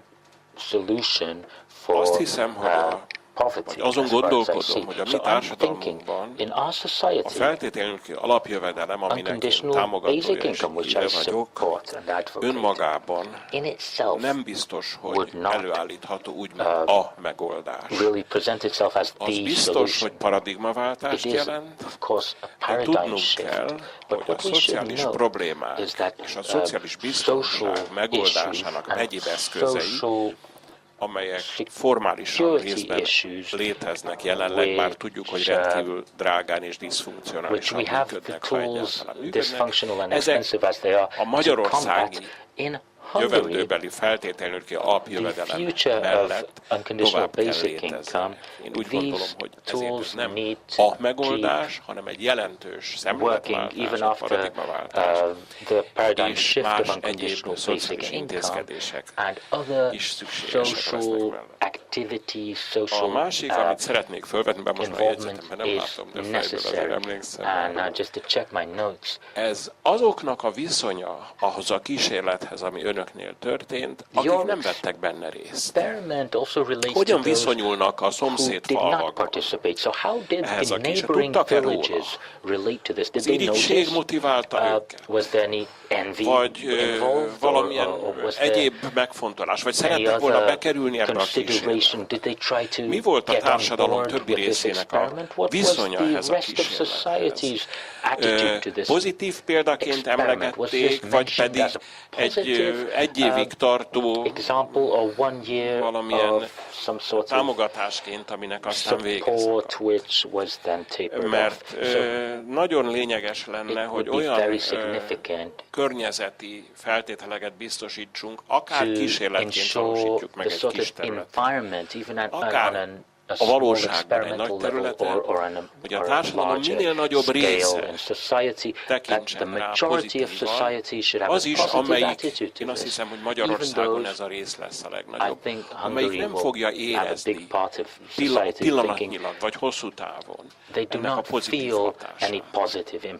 Tehát meg lehet ezt oldani kommunikációs, tájékoztatási, adatszolgáltatási, információs módokon, hogy ennek a több mint kísérlet, a támogatása minél szélesebb körülön a társadalomban.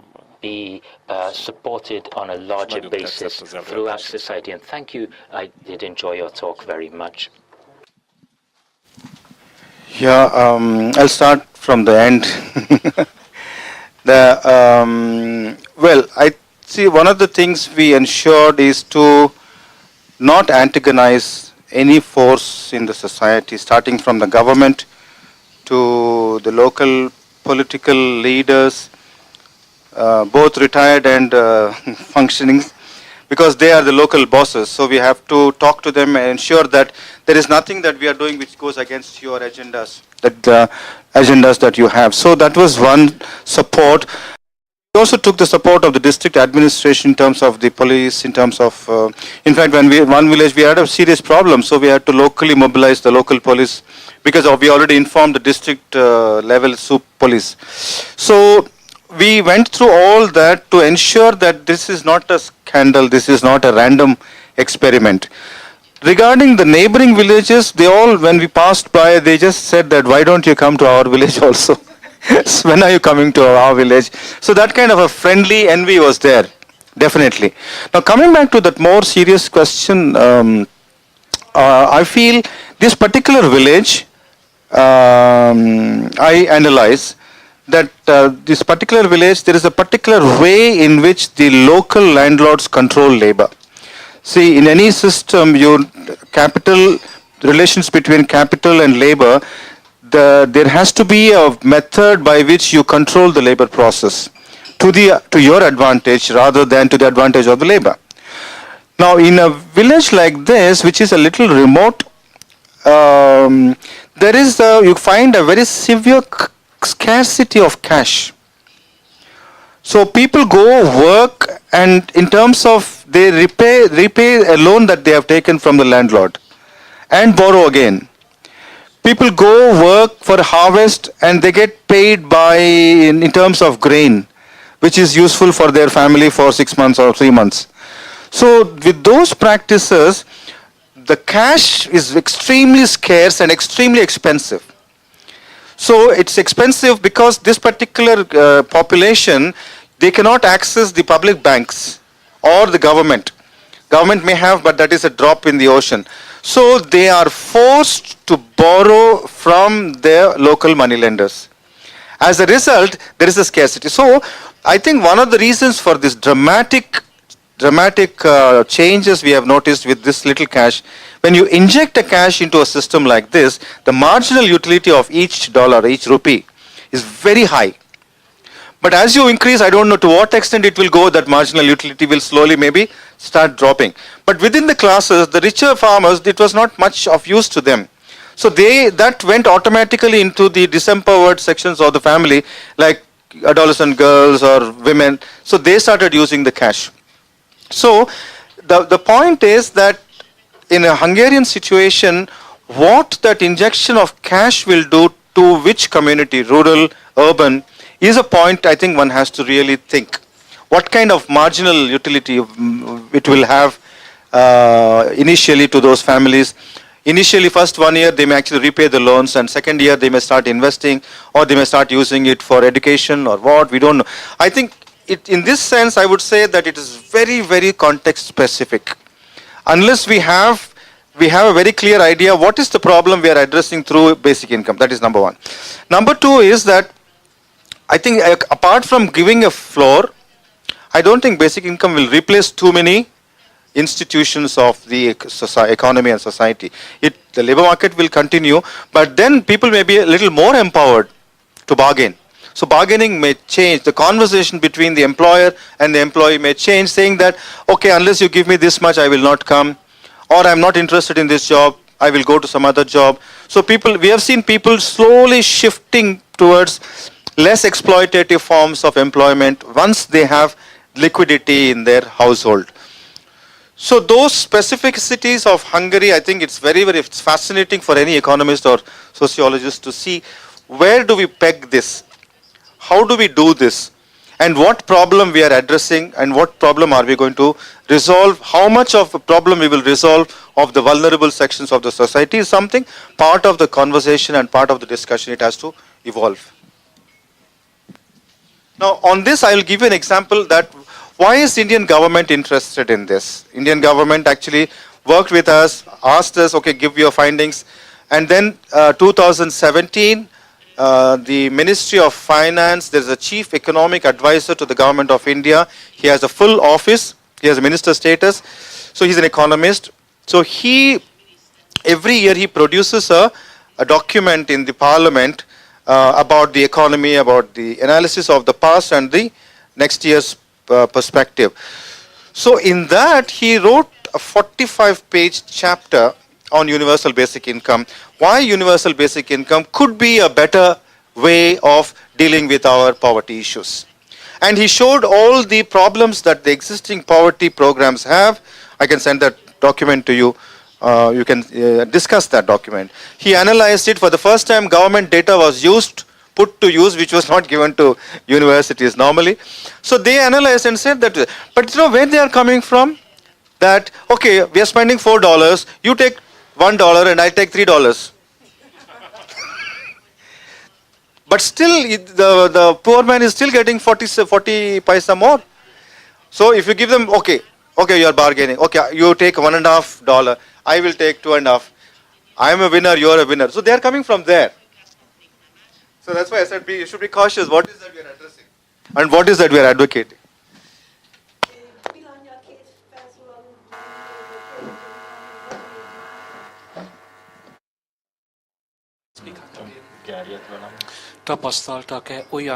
Have you experienced negative impacts like in Finland where they experienced an increase in aggression?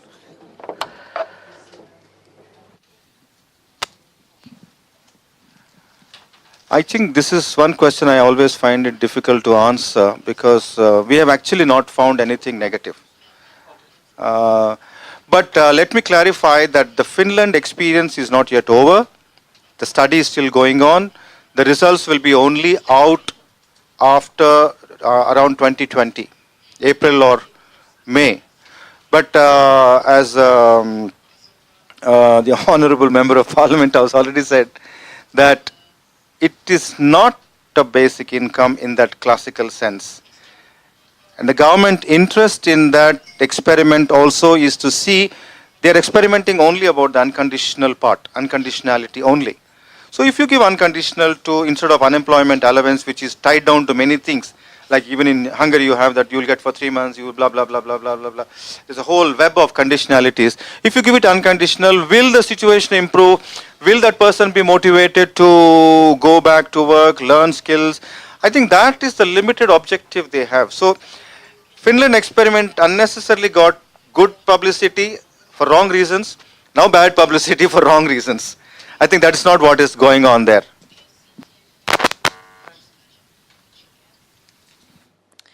Köszönöm a szót, én Nasai Márta vagyok, és engem az egész, nagyon szeretem az alapjövedelmet, és az egész történetből engem az emberi vonatkozások ragadnak meg a legjobban, és különösen az, hogy olyan rekoncepciók, olyan társadalmi konstrukciók látszanak megdőlni, amikkel én mondjuk a hétköznapokban folyamatosan találkozom. Önkormányzati képviselőként nekem például egy napi tapasztalata az, hogy amikor különböző segélyeket, hasonlókat osztunk el, akkor állandóan érdemes és érdemtelen szegényekre van osztva. Mindaz a közösség, akiknek ezek a különböző juttatások jutnának, és ezek az érdemek, ezek meglehetősen önkényes szempontok alapján vannak kiválogatva. És ugye az a konstrukció is, amit említett, hogy azt gondolják sokan, hogy adunk ingyen pénzt, akkor majd elisszák. Ez egy nagyon megbélyegző, egy nagyon rossz konstrukció, és a kísérlet azt bizonyította be, hogy ez a konstrukció nem igaz.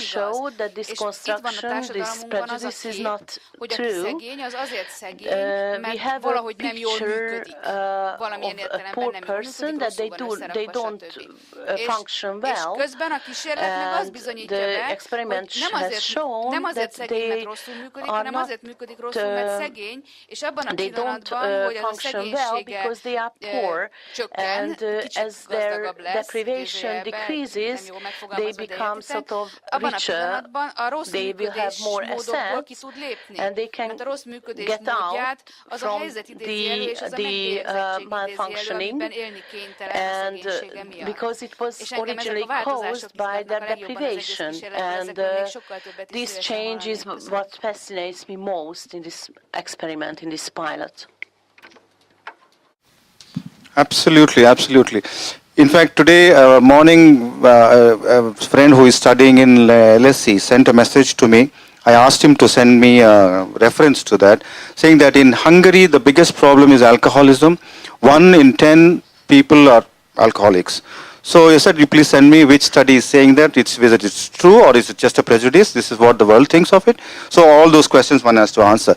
But the point is that in a philosophical sense, if you see in a spiritual sense also, that people become alcoholics when there is no hope. And the society will have more alcoholics when the society itself is not giving hope to people.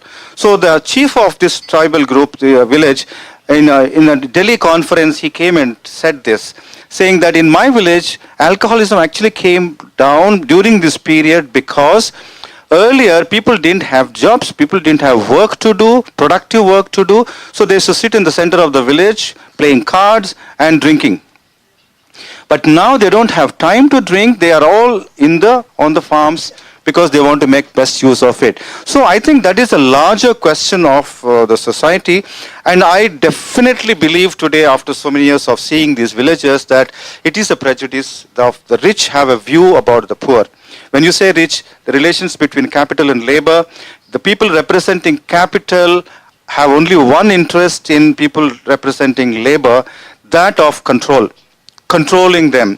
To control labor process. How do I control labor process in order to increase my assets, my wealth, and how I also should kind of influence the state in order to bring the necessary laws to control labor. So that is the only interest. So culturally, that class has a view about this class, which is not empirically true at all.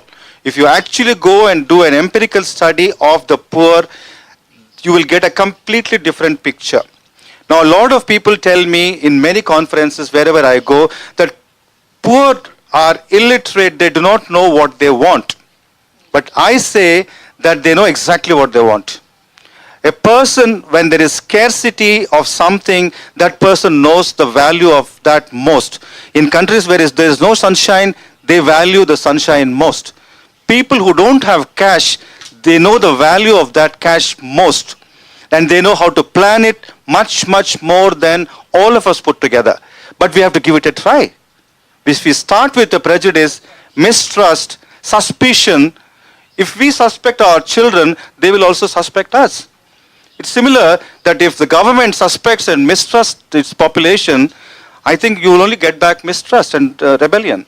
I think if you trust, I think you will get good results. That's my understanding.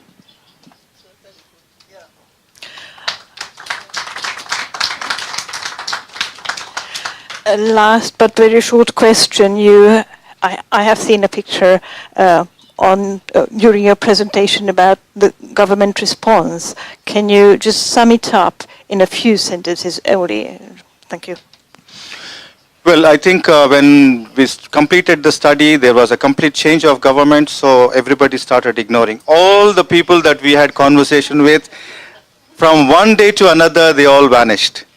So there was something called Planning Commission in the past, which was the main think tank of the government. I think that was doing all the thinking, economic thinking of the economic planning. Now, that was completely demolished, dismantled, and a new commission was appointed by the new government. Anyway, so we were completely thrown back, but I think that's what anybody in advocacy will experience, that things don't move so smoothly with any government. Anyway, but suddenly, this whole idea after the Swiss experiment, a lot of interest started coming, and this particular economist in our government, he said, hey, this looks like a good idea for the government. Because government was interested in converting subsidies into cash, because giving subsidies was an inefficient way and government was losing a lot. Now, one example I'll give, that government earlier was subsidizing the oil companies in order to give oil and petrol and everything, cooking gas, at a cheaper rates to the public. Now they changed the paradigm and they said, oil companies, you do whatever, you do your pricing, and we are going to directly subsidize the customer directly. So the question of LPG came. We still use the liquid petroleum gas, which is cooking gas, yeah. So they said that we will directly subsidize. So they asked everybody in the country, open an account. If you open an account, we'll send you the subsidy directly. And that worked. People opened accounts and they were getting the subsidy. And not a complaint anywhere in the country saying that this is a bad system. People were happy about it. So you buy this for X amount of money, and this amount of money, government will put it in the bank. Perfect. Then government said that, oh my God, this has worked. Then they said, well, rich people, why are you subsidizing rich people? Why are you giving free or subsidized cooking gas? Then the Prime Minister came out and said, the current Prime Minister, he came out and said, okay, rich people, you don't need a subsidy. Please give it up. And say, so 10 million people gave up. In the name of the country, give it up. Why do you want? You don't need it. So the point is that if you include everybody and find ways of excluding and or appealing that voluntarily give up, or link it to, so that's the whole conversation about universal, that universal is better, but there are many issues there. Then what happened, so he got interested, he presented this paper in the parliament, and then we were expecting some state governments, finance ministers started saying that, okay, central government, federal government, you please give us permission to use the money, give more flexibility so that we will convert subsidies into basic income. They were all preparing, 2-3 governments were preparing, and now they gave a full presentation to the Prime Minister, and it was up to the Prime Minister before 2018 budget in March that he should be convinced and he should say, okay, let's go into some form of basic income. One of the options was given to Prime Minister was that if you think the bill for 1.3 billion is too big, why don't you give it only to women and girl child? Bill is half. So such things were happening. But I think somewhere Prime Minister was not convinced, Prime Minister office was not convinced, then he moved completely into some other direction. And but then state governments are still interested. So they are trying, this unconditionality seems to be, so now when you have something like this big idea thrown into the public, each state will try to use it for its own thinking, its own ways, not necessarily the way we think, but then it's important to start, so that's what is the state of this thing. I can tell more about individual states, what they are doing, but I think I will stop here. That is the process in India, but then that generated a lot of discussion in the country. Once the government presented this thing in the parliament and said that this looks like a good idea, all kinds of people started. As I said, that left said this is a neoliberal conspiracy, the right said this is a left conspiracy, all that was happening.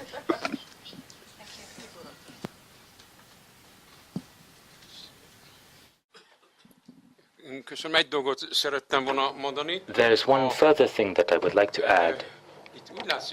It seems that, as everywhere, surrounding UBI, those affected, those researching and other people, they're all talking about poverty. Poverty, people are living in poverty and misery, how bad it is for them. Well, good point. Very good, but that's not what the basic income is about. It is unconditional. There's no condition of being poor. That is one minor thing. There's this cause, this problem of poverty. It's thousands of years old.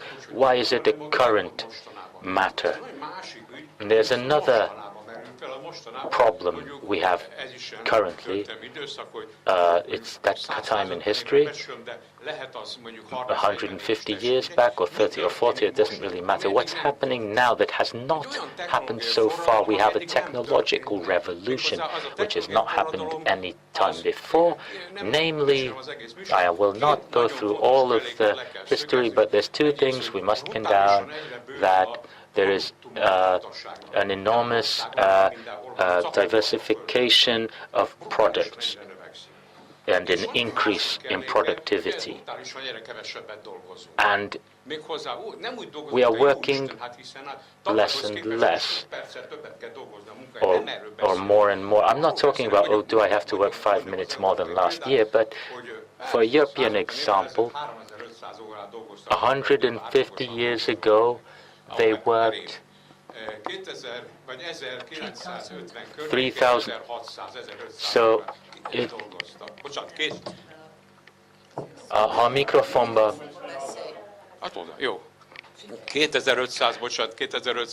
So 2,500 hours was as much as they worked in Europe, at least as far as our statistics can gather.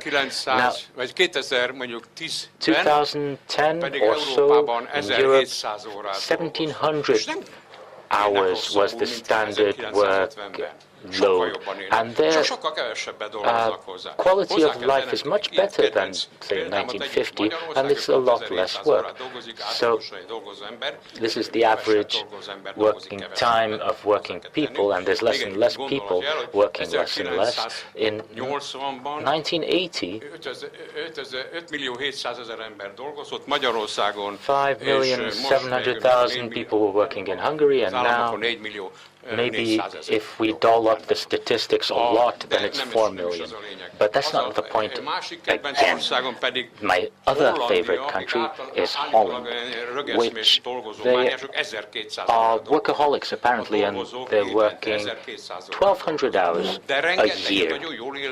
And they are making a very good living indeed. This is the world we are going toward, not Holland necessarily, as much as India, but everybody is progressing toward better conditions and less working hours. I'm sure if you check your numbers, there is less amount of work being done by people than 100 years before, and the same for China. So this is a very large chunk of the workforce on Earth, and this is what is happening, whether we like it or not.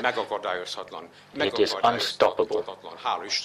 Thank God, I must add. And if that is the case, and it is the case, then this is decisive. This will decide the fate of unconditional basic income. Not is Hungarian government doing an honest job of distributing money.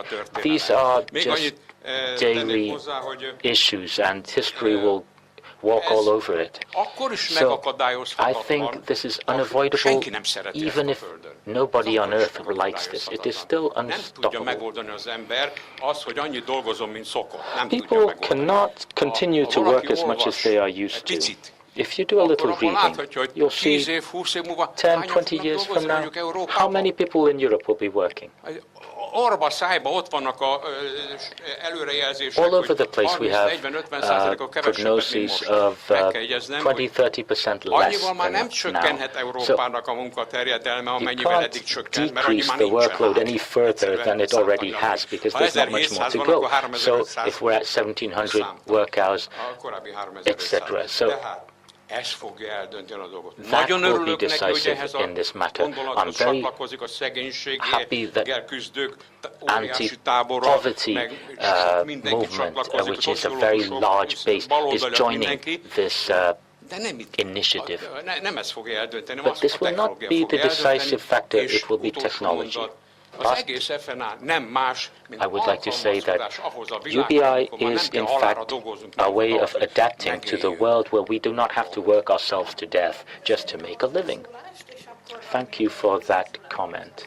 Another comment. I would like to just add a single amendment to this sentiment, that I believe UBI has become as significant an issue as it has, because capital income and work-related income has become so disparate that it has generated enormous inequality everywhere, from the US to India, here in post-socialist states. So this is something we cannot deal with. But one of the ways we might is UBI. If this could bring about a new social contract for our nations. Okay, before you close, as there's a goodbye film, which is for 5 minutes. You must give time. After that, we can go. Okay?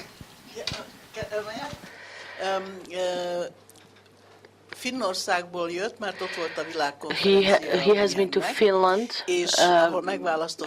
where he was selected to a leading position, and I would like to know what experiences you have had, what new thoughts you have heard, and what will bring UBI further, and what will be the next year's topic, if you could tell us about. Well, I think I was in the Congress, and it was Congress actually is very inspiring, because there were 150 papers presented by different people from different countries. What you see in the Congress, particularly in the last 2-3 Congresses, is the enormous amount of interest that it has generated in thinking.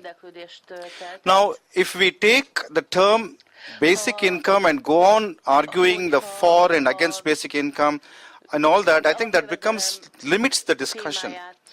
I think if we go to what are the values basic income is representing, universality is one, unconditionality is another, individual versus to the family. So those are the things. So what we are testing actually is the unconditionality, which has become necessity. So we also discussed those, but especially on this question, sir, but you have raised very interesting, is technology is definitely going to change many things.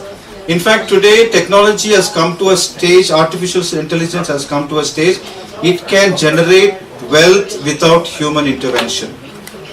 Now there are, as I said earlier, that there are groups which are actually thinking that in future, if you have self-owning machines which are not owned by anybody, can this technology, artificial intelligence, can be harvested for the well-being of the entire community, rather than today technology whose benefits are being harvested by a very few people.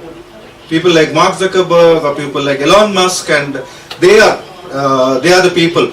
So we have 1% of the population controlling the 50% of the wealth in the world.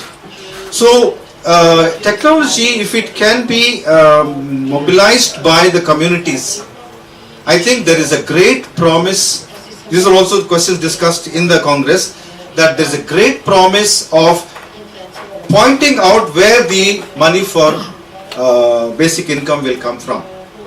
Now Stephen Hawking, I think before 1 year or 2 years before he passed away, a great physicist, he made a statement that technology is moving in a direction where it can provide a good, decent life to the entire mankind, provided those who control technology share their wealth with the rest of the population. If that happens, there will be no problem in this world and the planet can become sustainable.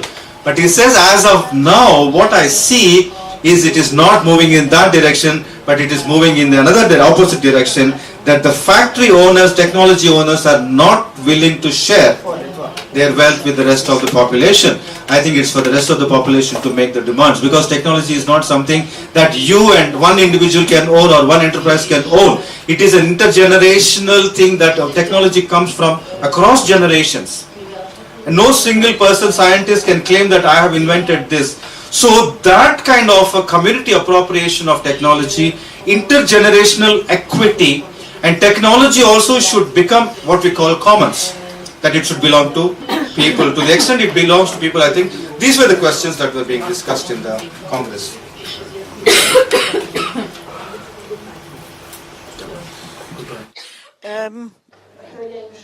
So, ladies and gentlemen, thank you very much for coming.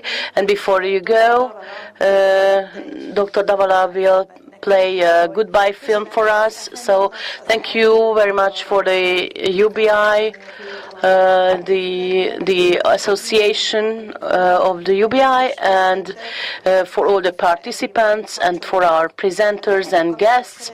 And if you want to contact us, please be so kind to look at our website. Thank you very much, and please play the film.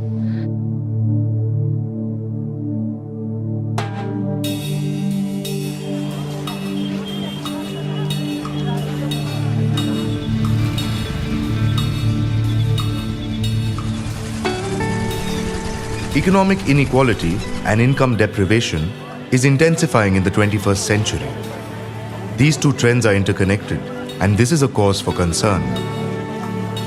More than 75% of the global workforce is on temporary contracts or no contracts, while the richest 1% owns half the world's wealth. Rapid growth of an insecure population is threatening our very social order. In a dismal situation like this, basic income is seen by many as a remedy and a way forward. A basic income is an income for the basic needs. It is a sort of basis on which you can stand and which enables you both to say no to certain things, but also to say yes to certain things. It's much more good to give it free as a basic, unconditional for everybody. Basic Income European Network was established by a group of researchers at the first Congress in Belgium in 1986. From then on, an international congress was organized every alternate year. As the idea began to expand to other countries, in 2004, the group renamed itself as the Basic Income Earth Network. With the number of basic income ambassadors growing in several countries, the movement is becoming truly global. It has actually revolutionized the way we look at work, wages, and welfare. The 3 W's. Unconditional basic income does not fall into the category of welfare, and it should not. It is the fundamental right of every human being to live with dignity, self-respect, and self-esteem. The public debate in Romania around universal basic income is very limited right now. I think the most important thing now would be to start this conversation by involving as many stakeholders as possible, but also by taking into account the specific local context. Our communist past has led many people to be rather skeptical or reserved towards ideas that might come under a socialist label. Norway needs this new vision for the future, but we are in a new context, the world has changed, so we need a new utopia to reach for. We believe that basic income is the bright future of humanity, which is being formed today. We need a basic income. People are struggling to earn a living, and the basic income can be a solution to so many economic problems that people are facing here. It's a tool to empower creativity and encourage the free spirit. Welcome the whole world to join us. Basic income, it's all about dignity, freedom, and liberty. In June 2016, in response to a popular initiative mobilized by 3 basic income organizations, Switzerland held a referendum on basic income. The campaigners brought a truckload of 8,000,001 coins, representing the population, and emptied it in front of the Federal Palace in Bern. The spectacle gave a big boost to the basic income movement, not just in Switzerland, but across the world. The best argument or the best question to ask is not why we should have it, but why we don't have it. Give people a greater choice and give people a sense of being in control of their lives. It's very, very important. It's not a safety net in which you fall if you have no other source of income. If you fall into poverty, it's something on which you can stand and on which you can build your life. Basic income is a very powerful idea, and what's truly radical is the unconditionality. But the discussion on this is highly polarized. It's because some people find the whole idea of unconditionality morally and politically objectionable. What we need is a more informed, a more nuanced discussion on this. There is still a large group of people, though, who think a basic income would take away the incentive to work. We should make people more aware of the evidence that is already there and shows that the effect of direct cash transfers is that people become very active but choose activities that they find important. Because I am armed with a pilot study and I am armed with scientific evidence that it actually works. To a moral objection, my scientific evidence is not an answer. So to a moral objection, my response should be a moral argument. Policymakers have to open up old questions and come forward with 21st century answers to 21st century problems. Unconditional basic income is one piece of the puzzle to build a truly free and democratic society. There is no freedom while you're forcing people to live in poverty. A matter of social justice in the end, and that's most important. Between 2011 and 13, a pilot study was conducted in India, which gave a basic income to 6,000 individuals. The study has shown that basic income can be transformative and emancipatory. People made better choices to improve their lives. They ate more diversified food. Children went to better schools. Farmers moved away from exploitative forms of borrowing to more benign sources. Women started small businesses and acquired productive assets. The study proves that people know what they need and that we need to trust them. When we were doing the pilot study, everyone said that basic income will make people lazy. They will stop working. They'll drink it away. But the results of our study have shattered all these myths and prejudices. Basic income recipients have made very productive use of their money. Families started eating better. Children went to school regularly, small farmers began cultivating their land that was lying fallow, and old people with chronic illnesses began taking medicines regularly. I think basic income is a necessary tool to eradicate poverty.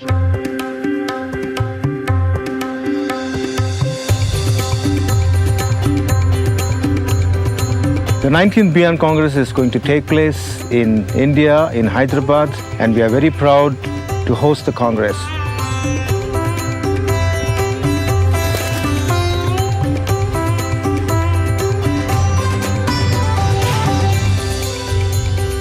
We welcome all of you. Please come to Hyderabad Beyond Congress.